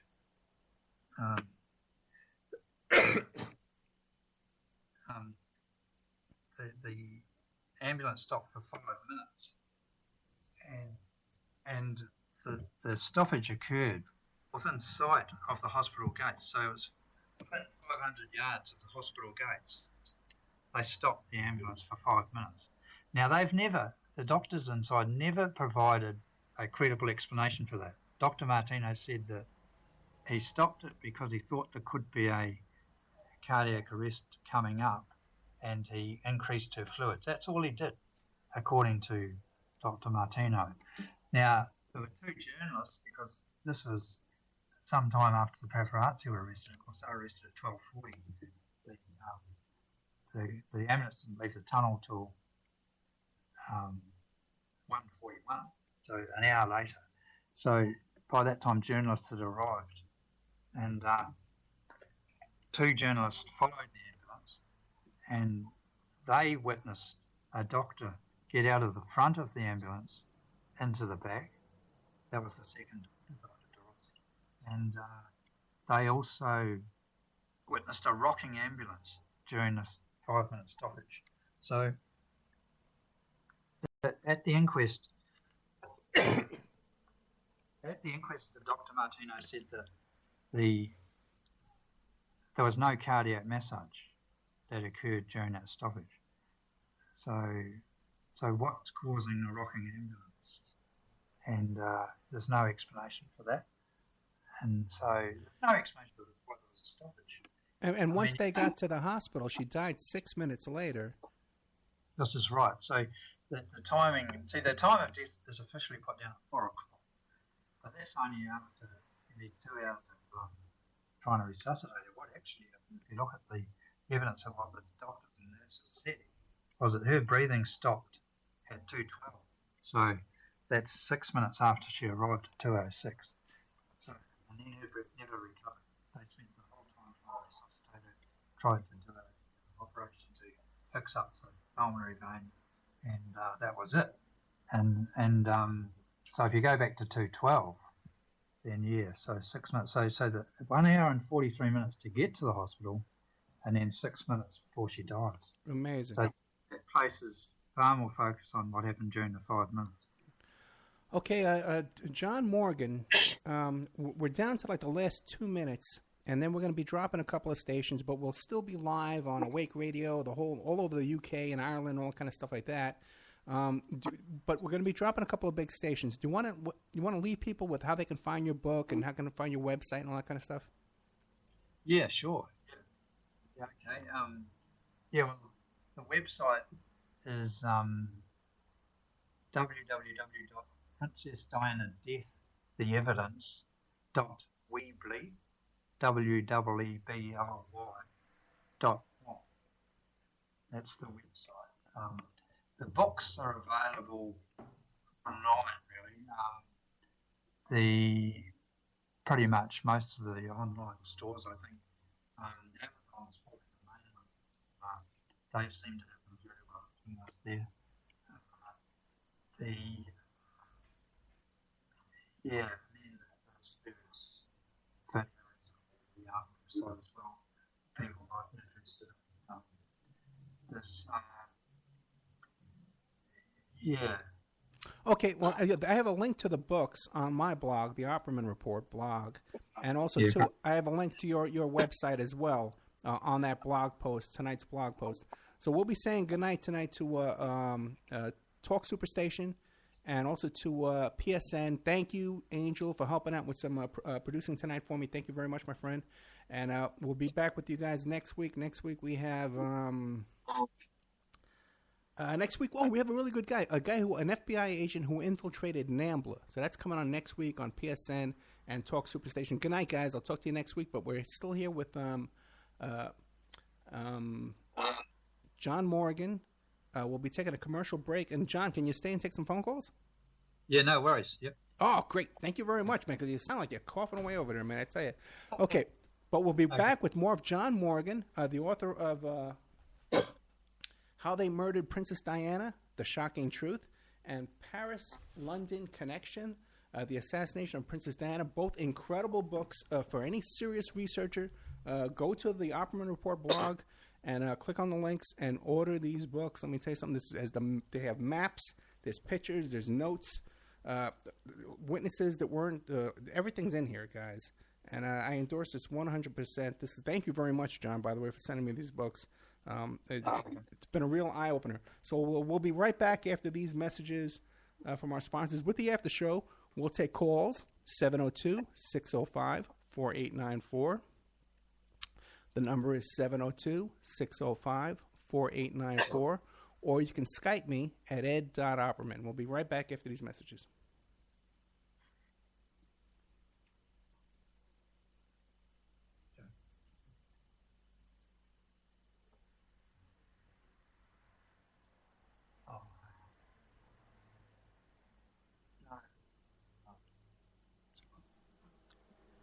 And now a word from our sponsors. We are listener-sponsored, and we appreciate your donations. If you like the show, please visit OppermanReport.com and click on the donate button. Or you can donate directly through PayPal at OppermanReport@gmail.com. We have Mike Ray of InfinityHomeplans.com. He's the host of Parlay over at CJ Mars Radio, Thursday evenings, 8 p.m. Eastern Standard Time. If you need custom home designs, stock plans, or 3D work, it's a one-stop shop for home design and drafting needs. Mike Gray at InfinityHomeplans.com. If you're looking for essential oils, stop by and check out Essentially Tammy on Facebook. She is Young Living Essential Oils Independent Distributor. Now, these are 100% therapeutic grade oils. They help support the body's natural functions. You can visit her website posted on Essentially Tammy to see the current deals, or email at JockoTammy, JOCATAMI @yahoo.com, or call 352-239-8546. 352-239-8546. Hey, if you need a private investigator, go to my website, emailrevealer.com. We offer asset searches, locates, skip tracing, adoption investigations, online infidelity investigations. We can recover deleted text messages from a cell phone or trace an email to online dating websites to catch people cheating.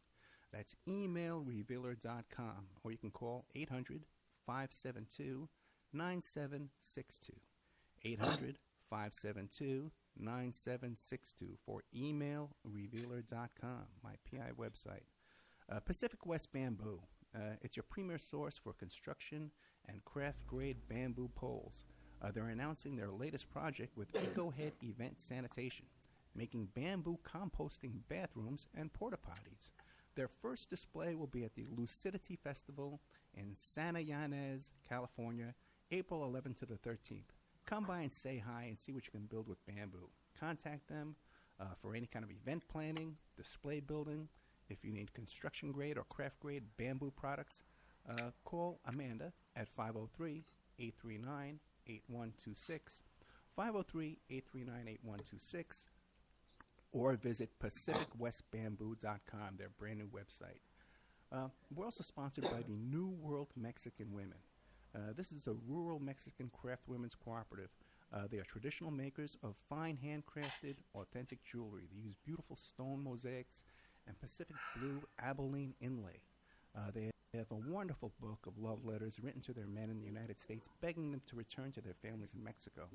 But they've written a new book, and it's it's about a young girl that falls in love with a rodeo bull rider and runs off with him without telling her family. It's a beautiful love story called Azucena Part 1, Azucena to the Rodeo. You can find their books and jewelry by clicking on their banner ad at OperaReport.com or by Googling New World Mexican Women. You can also promote your business or website right here and have your ad played all over the world 7 days a week by emailing OppermanReport@gmail.com or calling 800-572-9762. Rather than trying to get the data.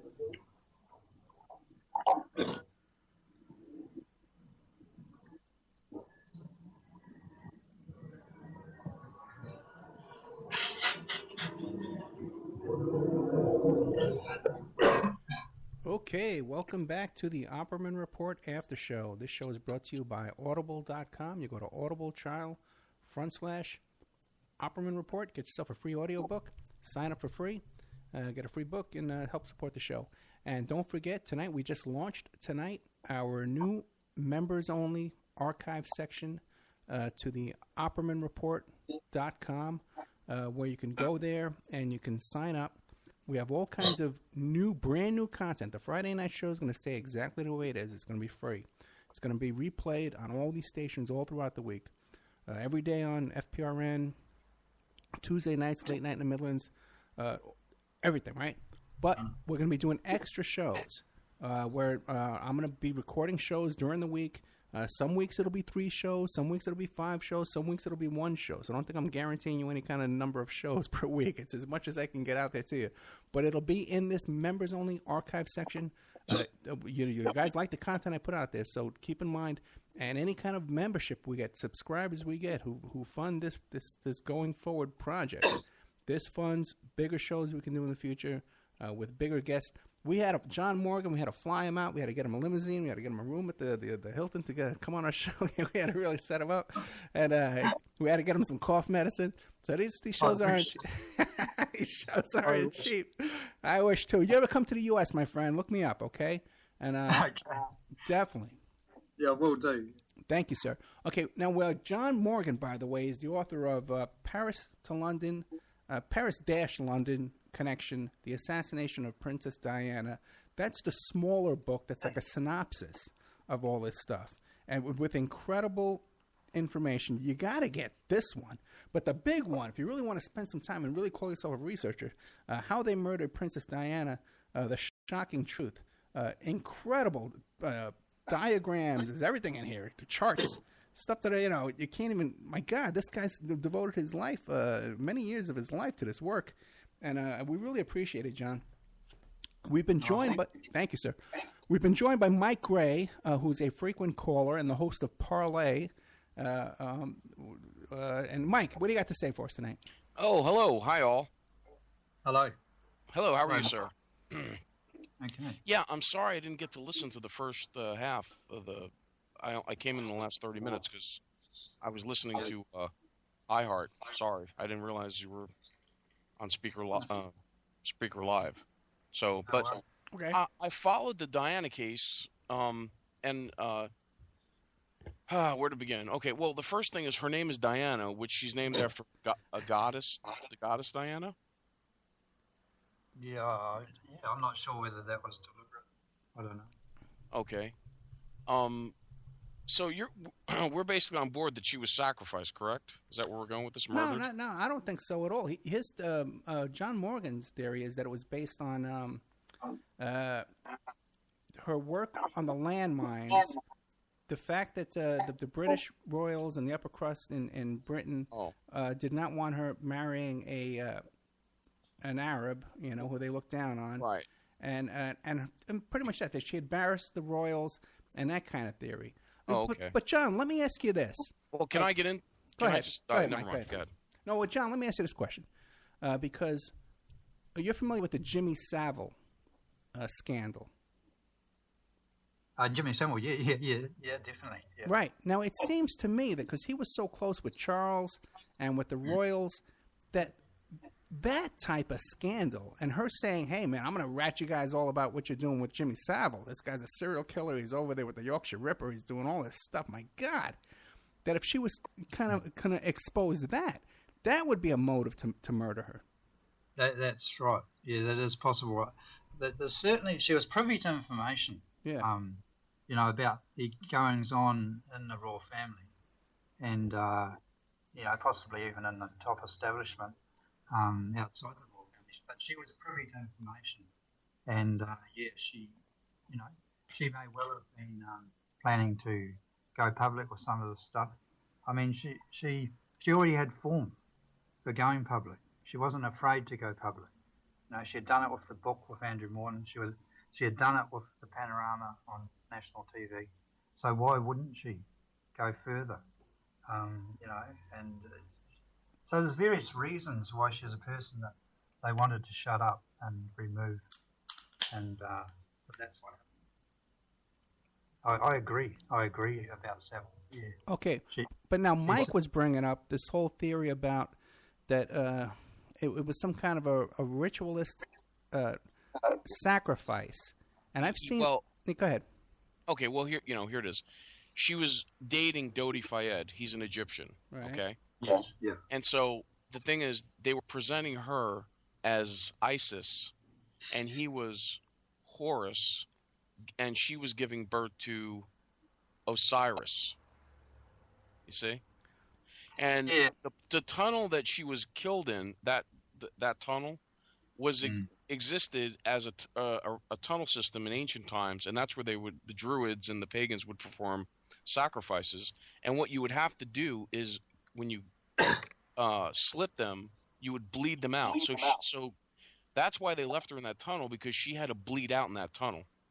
That's why That's why they left her in that tunnel in the ambulance, because she had a bleed there. See? What do you make of that, John? Yeah, well, I've been aware of information along these lines. There are people that subscribe to it. I've never pursued it. I've never studied it, so Right. I can't. I just really can't concentrate.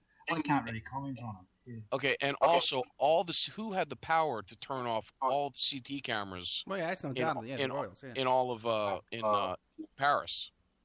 It just so happens that all the CT cameras were cut off, and the fact that it was an Uno motorcycle or an Uno, they claim it was The Fiat Uno was a car.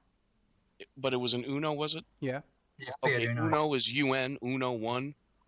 See the symbolism, and they hit the 13th pillar. All right, you're going overboard. Let me ask a question, though. Along these lines, though, John, there is above that tunnel right now. I saw a video of it today. There is like a statue of an eternal flame. Yes. Yeah, what is that? Was that there before the death or after? It could have been before. Yeah, I'm not sure actually. Yeah, I think it was before. I think it was there before. You think it was there before? Well, that would be interesting. That would kind of fit in with Mike's kind of theory too. Well, that's Semiramis. That the Statue of Liberty, and there's a Statue of Liberty in Paris, a smaller one, with the eternal flame, and just like Prometheus handing the humans the flame of knowledge, let's say, that is the Statue of Liberty. The Statue of Liberty is Queen Semiramis, which is Isis as well. So she is represent Diana. It's all equal, okay? Diana, the goddess Diana, is the goddess. Isis is the goddess Semiramis. It's the same thing. So they marked her death with an eternal flame, just like the Statue of Liberty holds an eternal flame. Mm. They tell us it stands for liberty, but it means something else to the powers that be. Mm. Yeah, well, I've never studied the symbolism, so yeah, I can't discount it. I mean, it's just that I don't know. I've never see. I've spent sort of 10 years on this, and all I've done is studied the evidence from the point of view of witnesses and documentary, and that's kept me going without actually getting into any other aspects of it, you know. Right. So, right. But very odd that they kept her in that tunnel, and why didn't they take her immediately to the hospital? Because they were only less than 20 minutes away to the hospital, or even less than that. It was like 3 miles. Yes, right. But the thing and is, then when they did go there, they went very slow. It was said they didn't speed or nothing. They just took their time. Too slow. Well, John, let me ask you this, John, because once they had her in the ambulance, I guess they could have killed her in there in 5 minutes or even 1 minute if they wanted to. You know what I mean? And so now the thing is, too, is they could have killed her in a minute, right? And also, too, it seems like they controlled the autopsies. You know, if they were just swapping around Dodi Fayed's body, my God, they could have. Who cares what they could have poisoned her, and who cares what the autopsy said, because they would have had fake blood and all that kind of stuff too as well.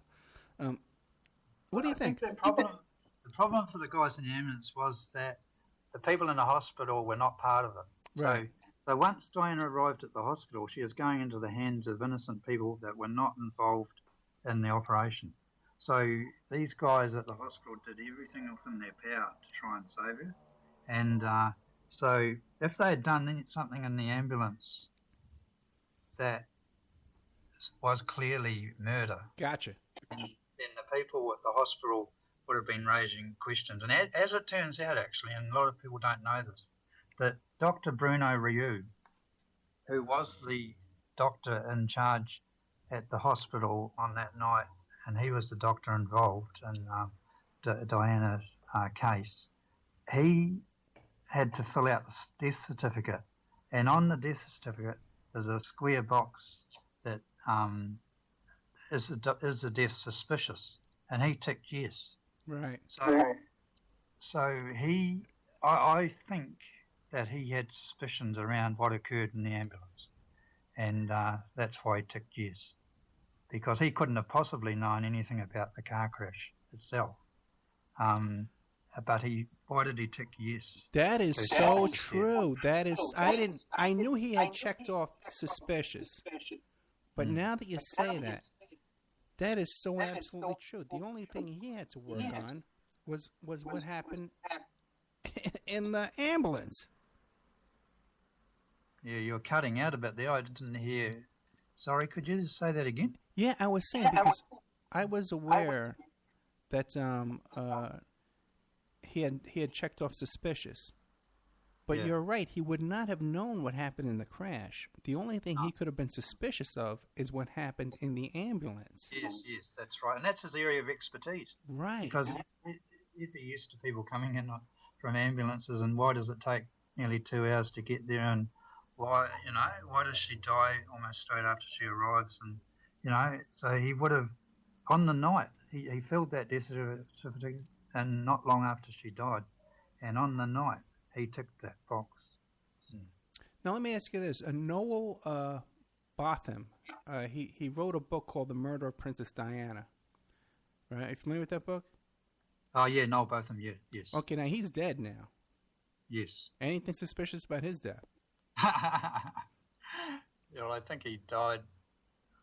From what I know, I think he was at a hotel when he died.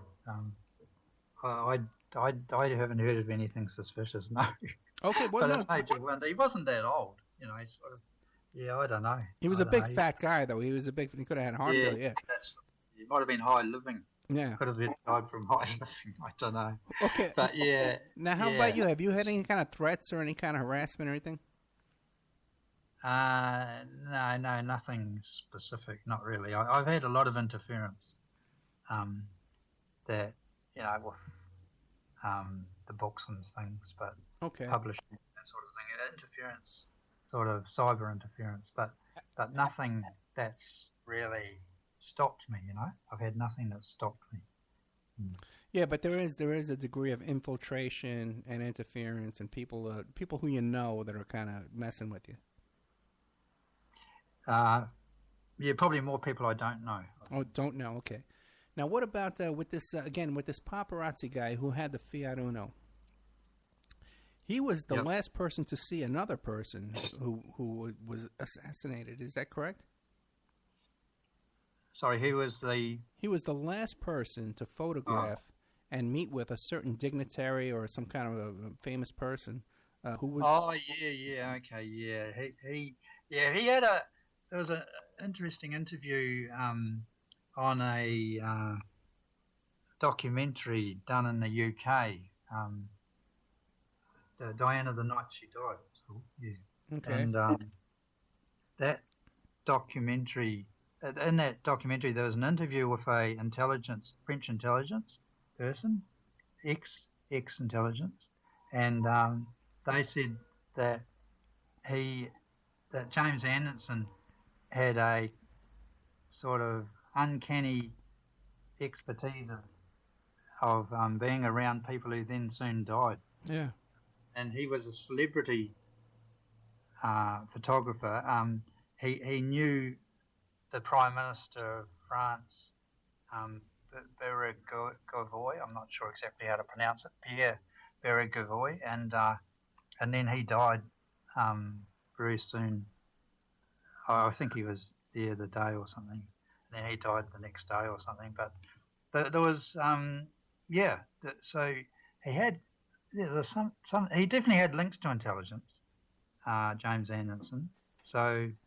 Yeah, whether he was being used to assassinate people, well, in Diana's case, he was clearly used, and yeah.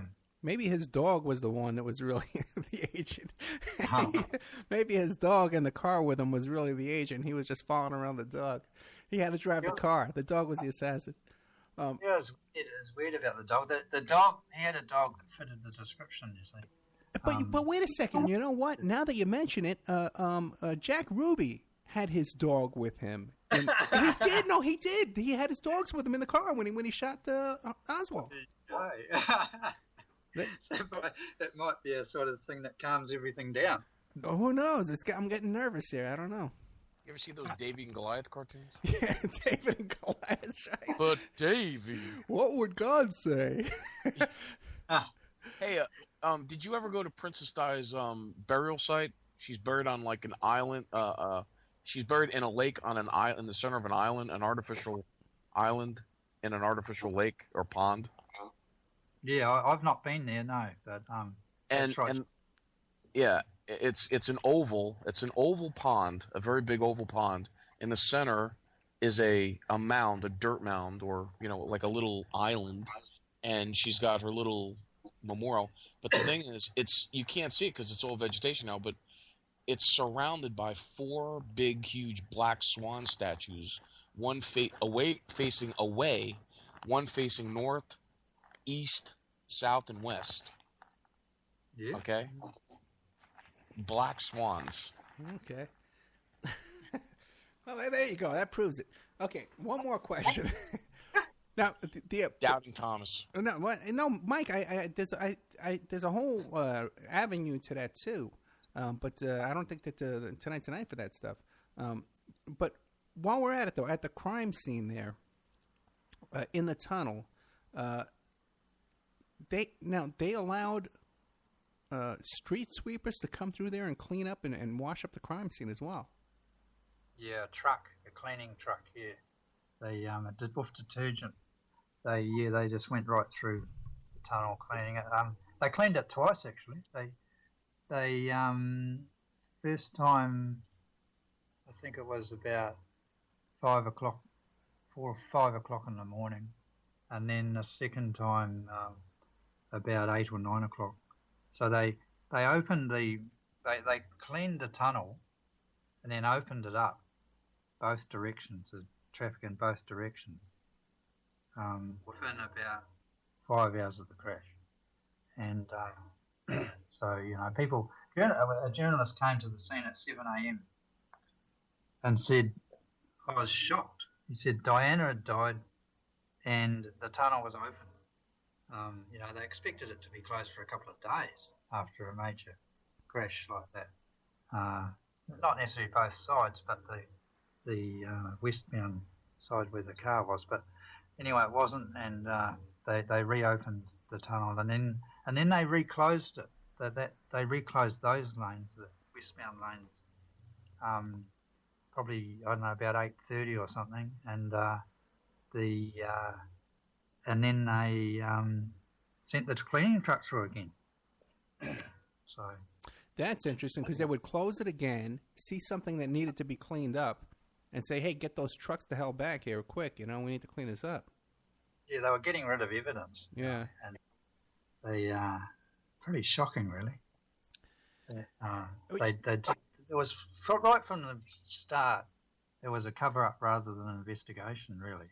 Right. And that's where that's where anyone who sort of looks into what the French and the British police did, that they see evidence of like locking away the Mishcon note for 6 years, and only coming out with it once Burrell went public with the other note, because then they had to, because the other lawyers knew about the Mishcon note, and so they had to reveal that they had it.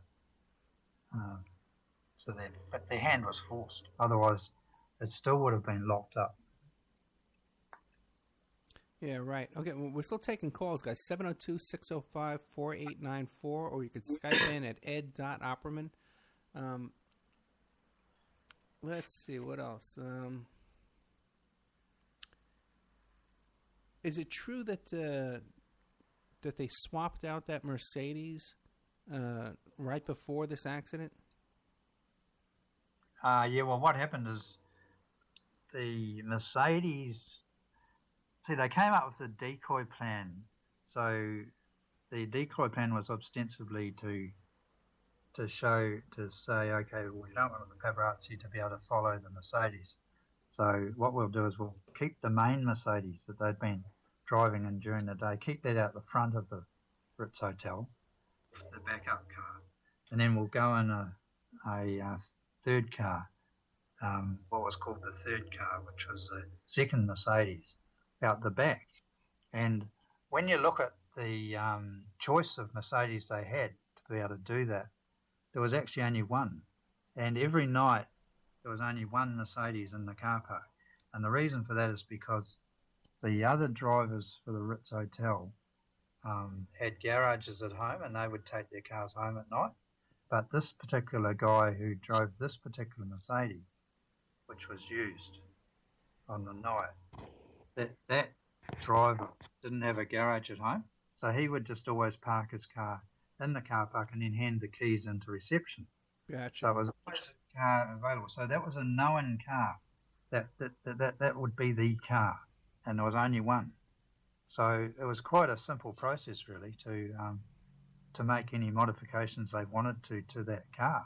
So at 8:15 at night, on that night of the crash, the car was driven into the car park by the regular driver, and it's interesting that at 8:20, the vice president of the hotel, Claude Roulet, who was also working for intelligence, so there was 2 agents in the hotel. He was there, and also he was seen leaving the hotel at 8:20. So the car went into the car park at 8:15.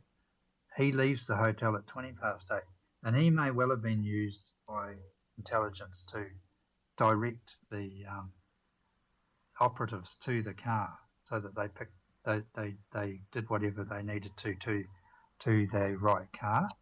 And one of the things they did is they jammed up the 2 back seat belts, and also they may have done other things. There's no evidence to show exactly what happened, but certainly the seat belts were tampered with, that's for sure. And it's a very expensive car. To have seatbelts malfunction, is very unusual. Oh, absolutely. It's a brand new car. Right. Yeah. Now, but Mohammed Al-Fayed, when this first happened, he fell for that whole paparazzi story. He was blaming the paparazzi. And he was also telling Dodi, just stay there at the Ritz. You got everything you need. Stay right there. Don't go. What was the motivation for Diana and Dodi to leave the Ritz and go to this apartment? Oh, I think that they were always leaving the Ritz. Like when they arrived there, the plan was that they were there for dinner. That they'd gone out for dinner. They'd come from their apartment, when they arrived in Paris, they went initially to the Villa Windsor. Then they went to the hotel. They spent a few hours at the hotel. Then they went back to the apartment and got all their luggage was at the apartment. Everything was there. Right. Okay. So they freshened up and they had a shower and all that sort of thing. And then they came out again at about 9:30, and the intention was to have dinner at the Ritz, and then go back to the apartment. So that was always the intention, because like I said, the luggage was all there. Their base was at the apartment, and so they'd just gone to the Ritz for dinner. And so one of the things that was very suspicious about Henry Paul's behaviour was that he was going out to the paparazzi in the last hour or two, last couple of hours, telling the paparazzi that Diana and Dodi would be leaving the hotel. I mean, that's not something that he was head of security there at the hotel. That's not something that you expect the security chief at the hotel to be telling the paparazzi. They meant to be telling the paparazzi, look, guys, I'm sorry, but these 2 are staying here tonight. You may as well just go home, But that's not what happened. And so he was actually giving them time schedules. He was saying, like half an hour before they left, he's out at the paparazzi saying, there's only 10, 15 minutes to go, And he counted down. And then the next time he came out, 10 minutes. So 15 minutes. Next time he comes out, 10 minutes to go. Next time, 5 minutes. And he's coming out every sort of 10 minutes or so to see the paparazzi, And so it's very, very strange behaviour. And the paparazzi said they'd never seen anything like that ever happen before. And he's not staggering around when he's doing this. He's coming. No, out. Yeah, that's right. Yeah, so he's just following instructions. He's been told what to do. Right. Now he's thinking, oh well, okay, for some reason they want the paparazzi there when they leave, but he's not really thinking it through probably. But he's certainly not thinking that, oh, I'm going to be part of the assassination of Diana. And he's certainly not thinking, well, I'm going to be dead tonight, Right. So why is he doing these things? He's just been told what to say. Okay, make sure the paparazzi stay there. You know, that's part of the plan to avoid this attack or whatever. You know, however they gave it to him, that's what he took, and he was getting paid very well for it. In his pocket, he had £1,200. Oh, really? In his pocket that had been paid to him that night. You know, so now he was even paid for money. Oh, that's interesting. Now, even before his autopsy, I think it was the police in France were saying, "Oh, he was as drunk as a pig. He was a drunken pig that night."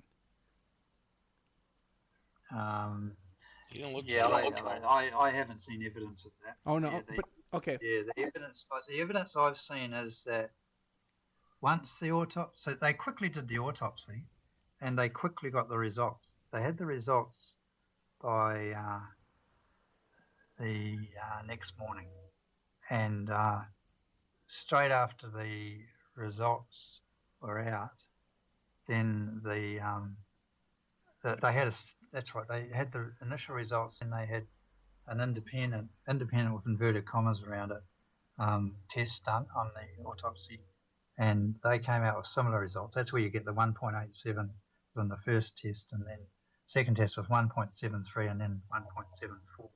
So those results were all in.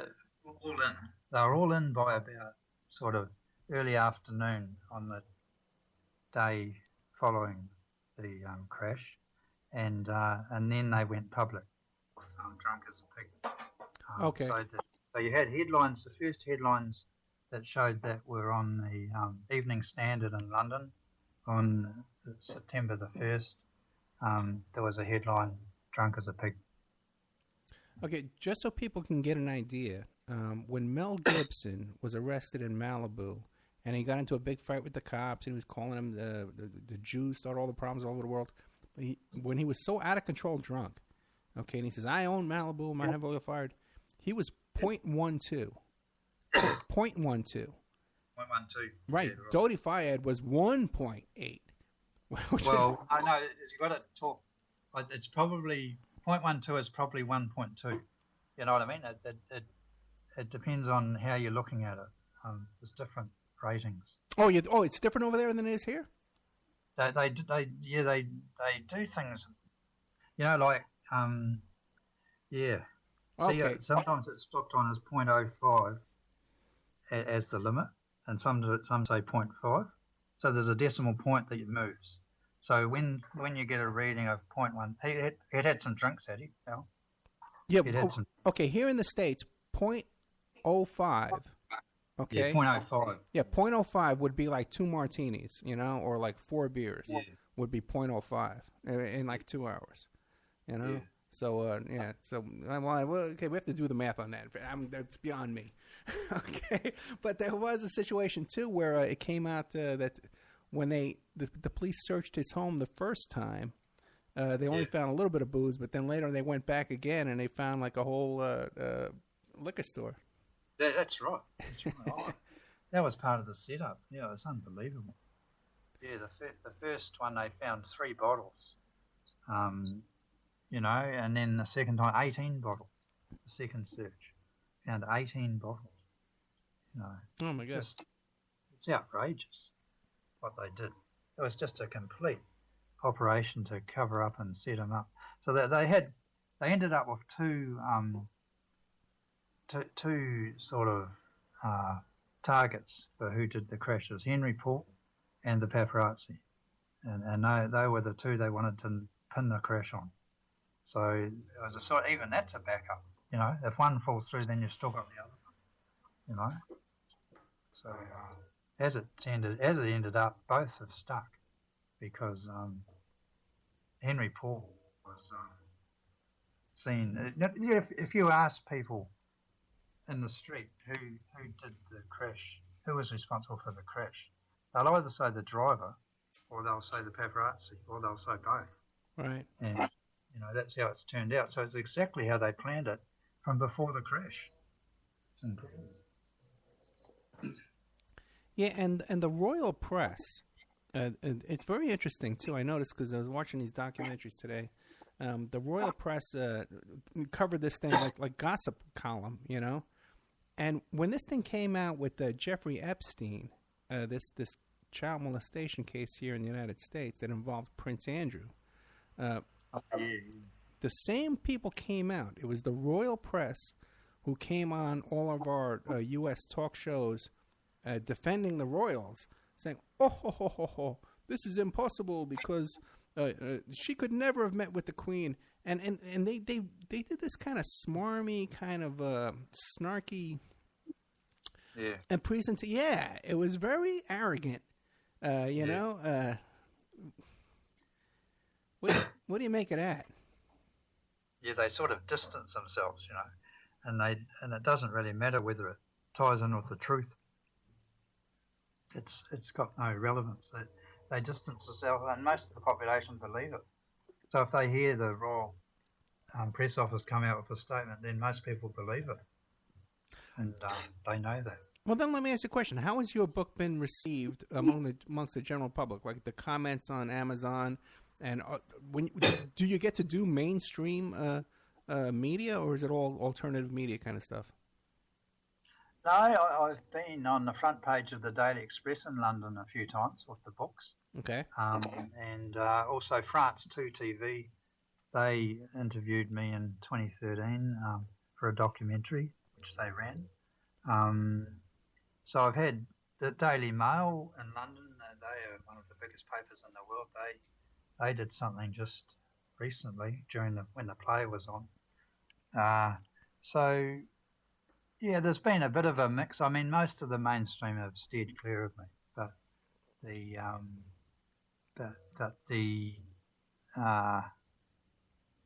I think there's a sort of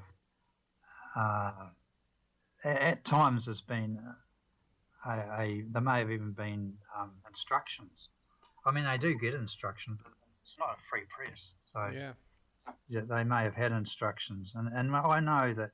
So even with the Daily Express, they would put me on the front page, but then as soon as I said anything about the royals, which I didn't do till part 5 because I was still working out, you know, who was behind it. The royals and MI6 came out in part 5, and then they wouldn't run that, you know, so they didn't run that, and they didn't do any books after that. So, yeah, it's sort of, there's been various involvement by the mainstream, but it has been very limited, really.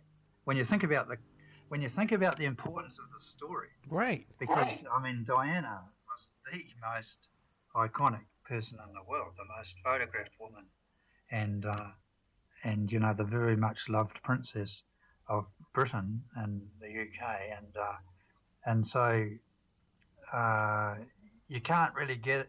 When you're talking about assassinations, I mean, she wasn't a political figure, and yet she got assassinated. So she comes up there amongst the most interesting or intriguing assassinations of our time, and so it's a very, very significant story. And so you'd expect there to be proper coverage, but you don't get it. You don't get proper coverage. And if anybody took the time to pick up these books, you know, through them, you know, like it's all there. This is a legitimate investigation. You can get a murder conviction with the work you've done. You'd think you could get a murder conviction, you know. But if it was someone named John Smith, or you know, or you'd get a murder conviction. Absolutely, no. There's enough evidence here. They convict people on circumstantial evidence, you know, and there's enough circumstantial evidence pointing to the senior royals. There's enough evidence pointing to MI6. There's the evidence. When you look at it as a case, overall, the evidence is overwhelming.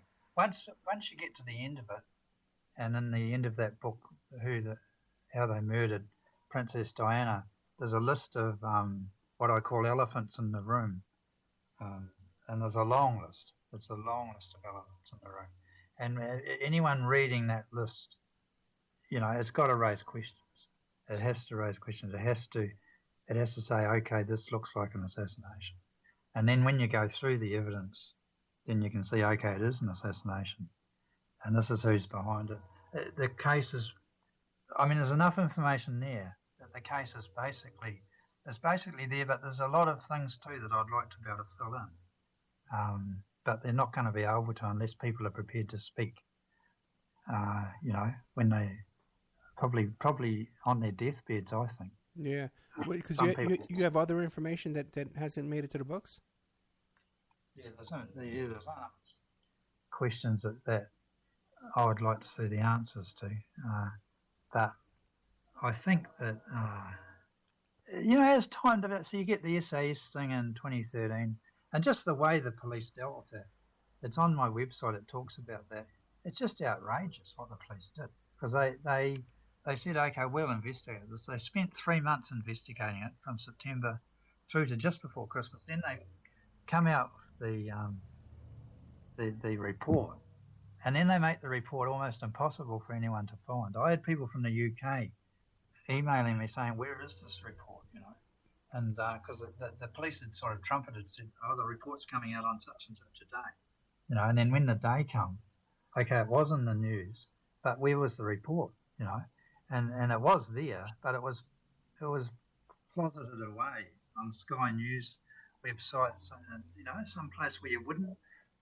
There was a place on the page where you wouldn't be expecting to see it, And anyway, I picked it up and I've republished it there on the website, and it's a very short report because it says that, okay, we've investigated this, we've interviewed witnesses, and we've concluded that there was nothing suspicious and no reason to revisit the death of Diana, and they said for reasons of privacy we cannot say who we interviewed, we can't say what they said, and that was it. So that was the investigation, was the interviewing the people, see what they said, but we couldn't actually say who we interviewed or what they said. So to get who they interviewed, and what they said, you've got to look at the newspaper articles based on leaks from within the police, saying what these people said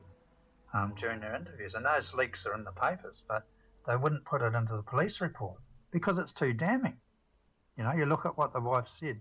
I think the wife's still in hiding. She was warned she'd better go into hiding. As far as I know, she's still in hiding. Yeah, that's the one with the SAS, the wife and the mother-in-law that wrote the letter. Yeah. Yeah, it's not. It comes off here when they play that here in the tabloids. They try and make it sound like, well, there was a divorce going on and she was looking for publicity and stuff like that. But it wasn't like that at all. The mother-in-law wrote a letter to his commanding officers saying, hey, look what this guy's involved in. That's right. Yeah. Yeah, and, it's credible.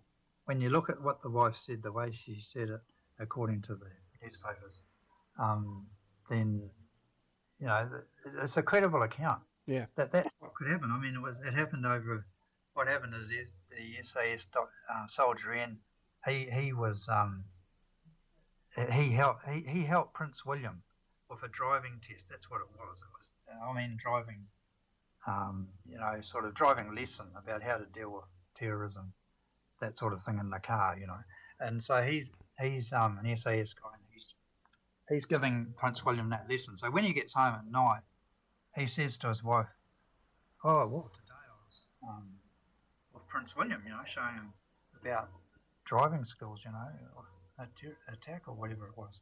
And then wife says, "Boy, it's a pity that those boys' mothers not around to see them all this,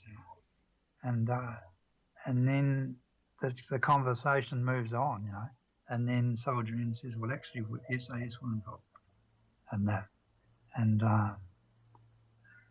so that's how he said it, and that's how it came out, and that's credible. It's credible. It's an interesting story, and the police just have just completely pushed it aside and said, no, not for us to sort of investigate further, you know.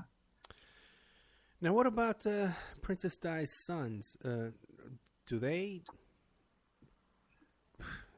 object to this, or do they say anything, or do anything? Hints?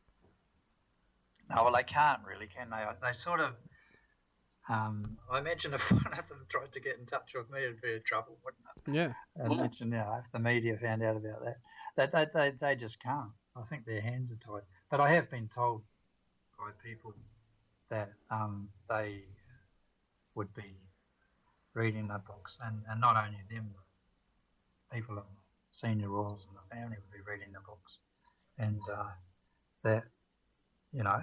So I think as I put myself in their position, I sort of think, okay, well, my mother got killed, and there was a hint of suspicion about it, then you'd be sort of, you know, you'd be prepared to move mountains to find out what actually happened, wouldn't you? So Can I say something about that? Yeah, go ahead.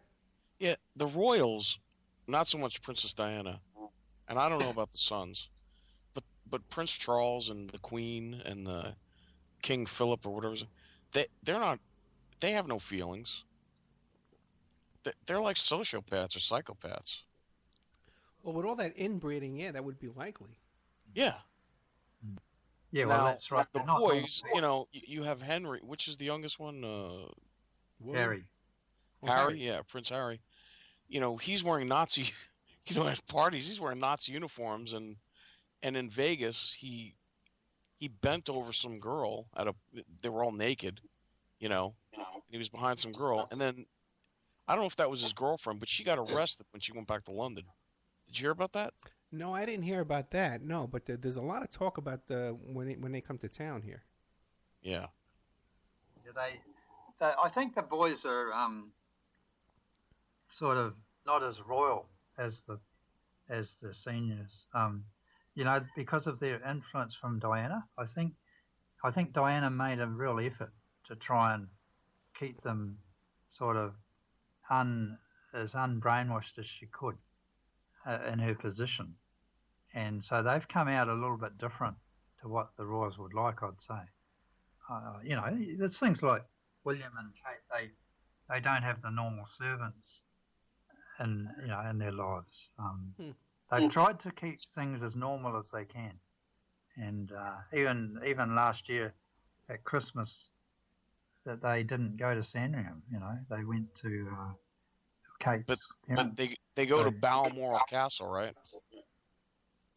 Yeah, Balmoral at at Christmas. That's at the holiday. Think about that word, Balmoral, B-A-A-L, Balmoral. Bal is it.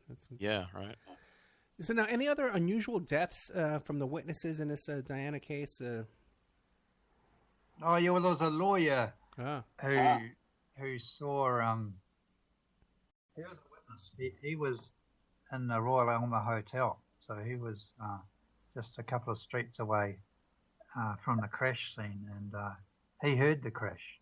So this is at 23 past midnight. He's in his hotel room on the second floor of the Royal Elmer Hotel, and he's with his wife. He's awake, and he hears the crash, the noise of the crash. So he goes to his window, and he looks out, and he hears some activity, and then he what does he do? I can't remember the exact detail now, but anyway, within a minute or so, he sees these two cars. He's a London lawyer, this guy, actually. Gary Hunter, I think his name was. And he sees these two cars leave the tunnel, and they take a couple of shortcuts to get down a road that leads right under his hotel room. So these guys are speeding. The one's a white Mercedes, and the other one is I think it's a dark Fiat Uno. So these two cars are sort of conjoined together, you know, travelling under his window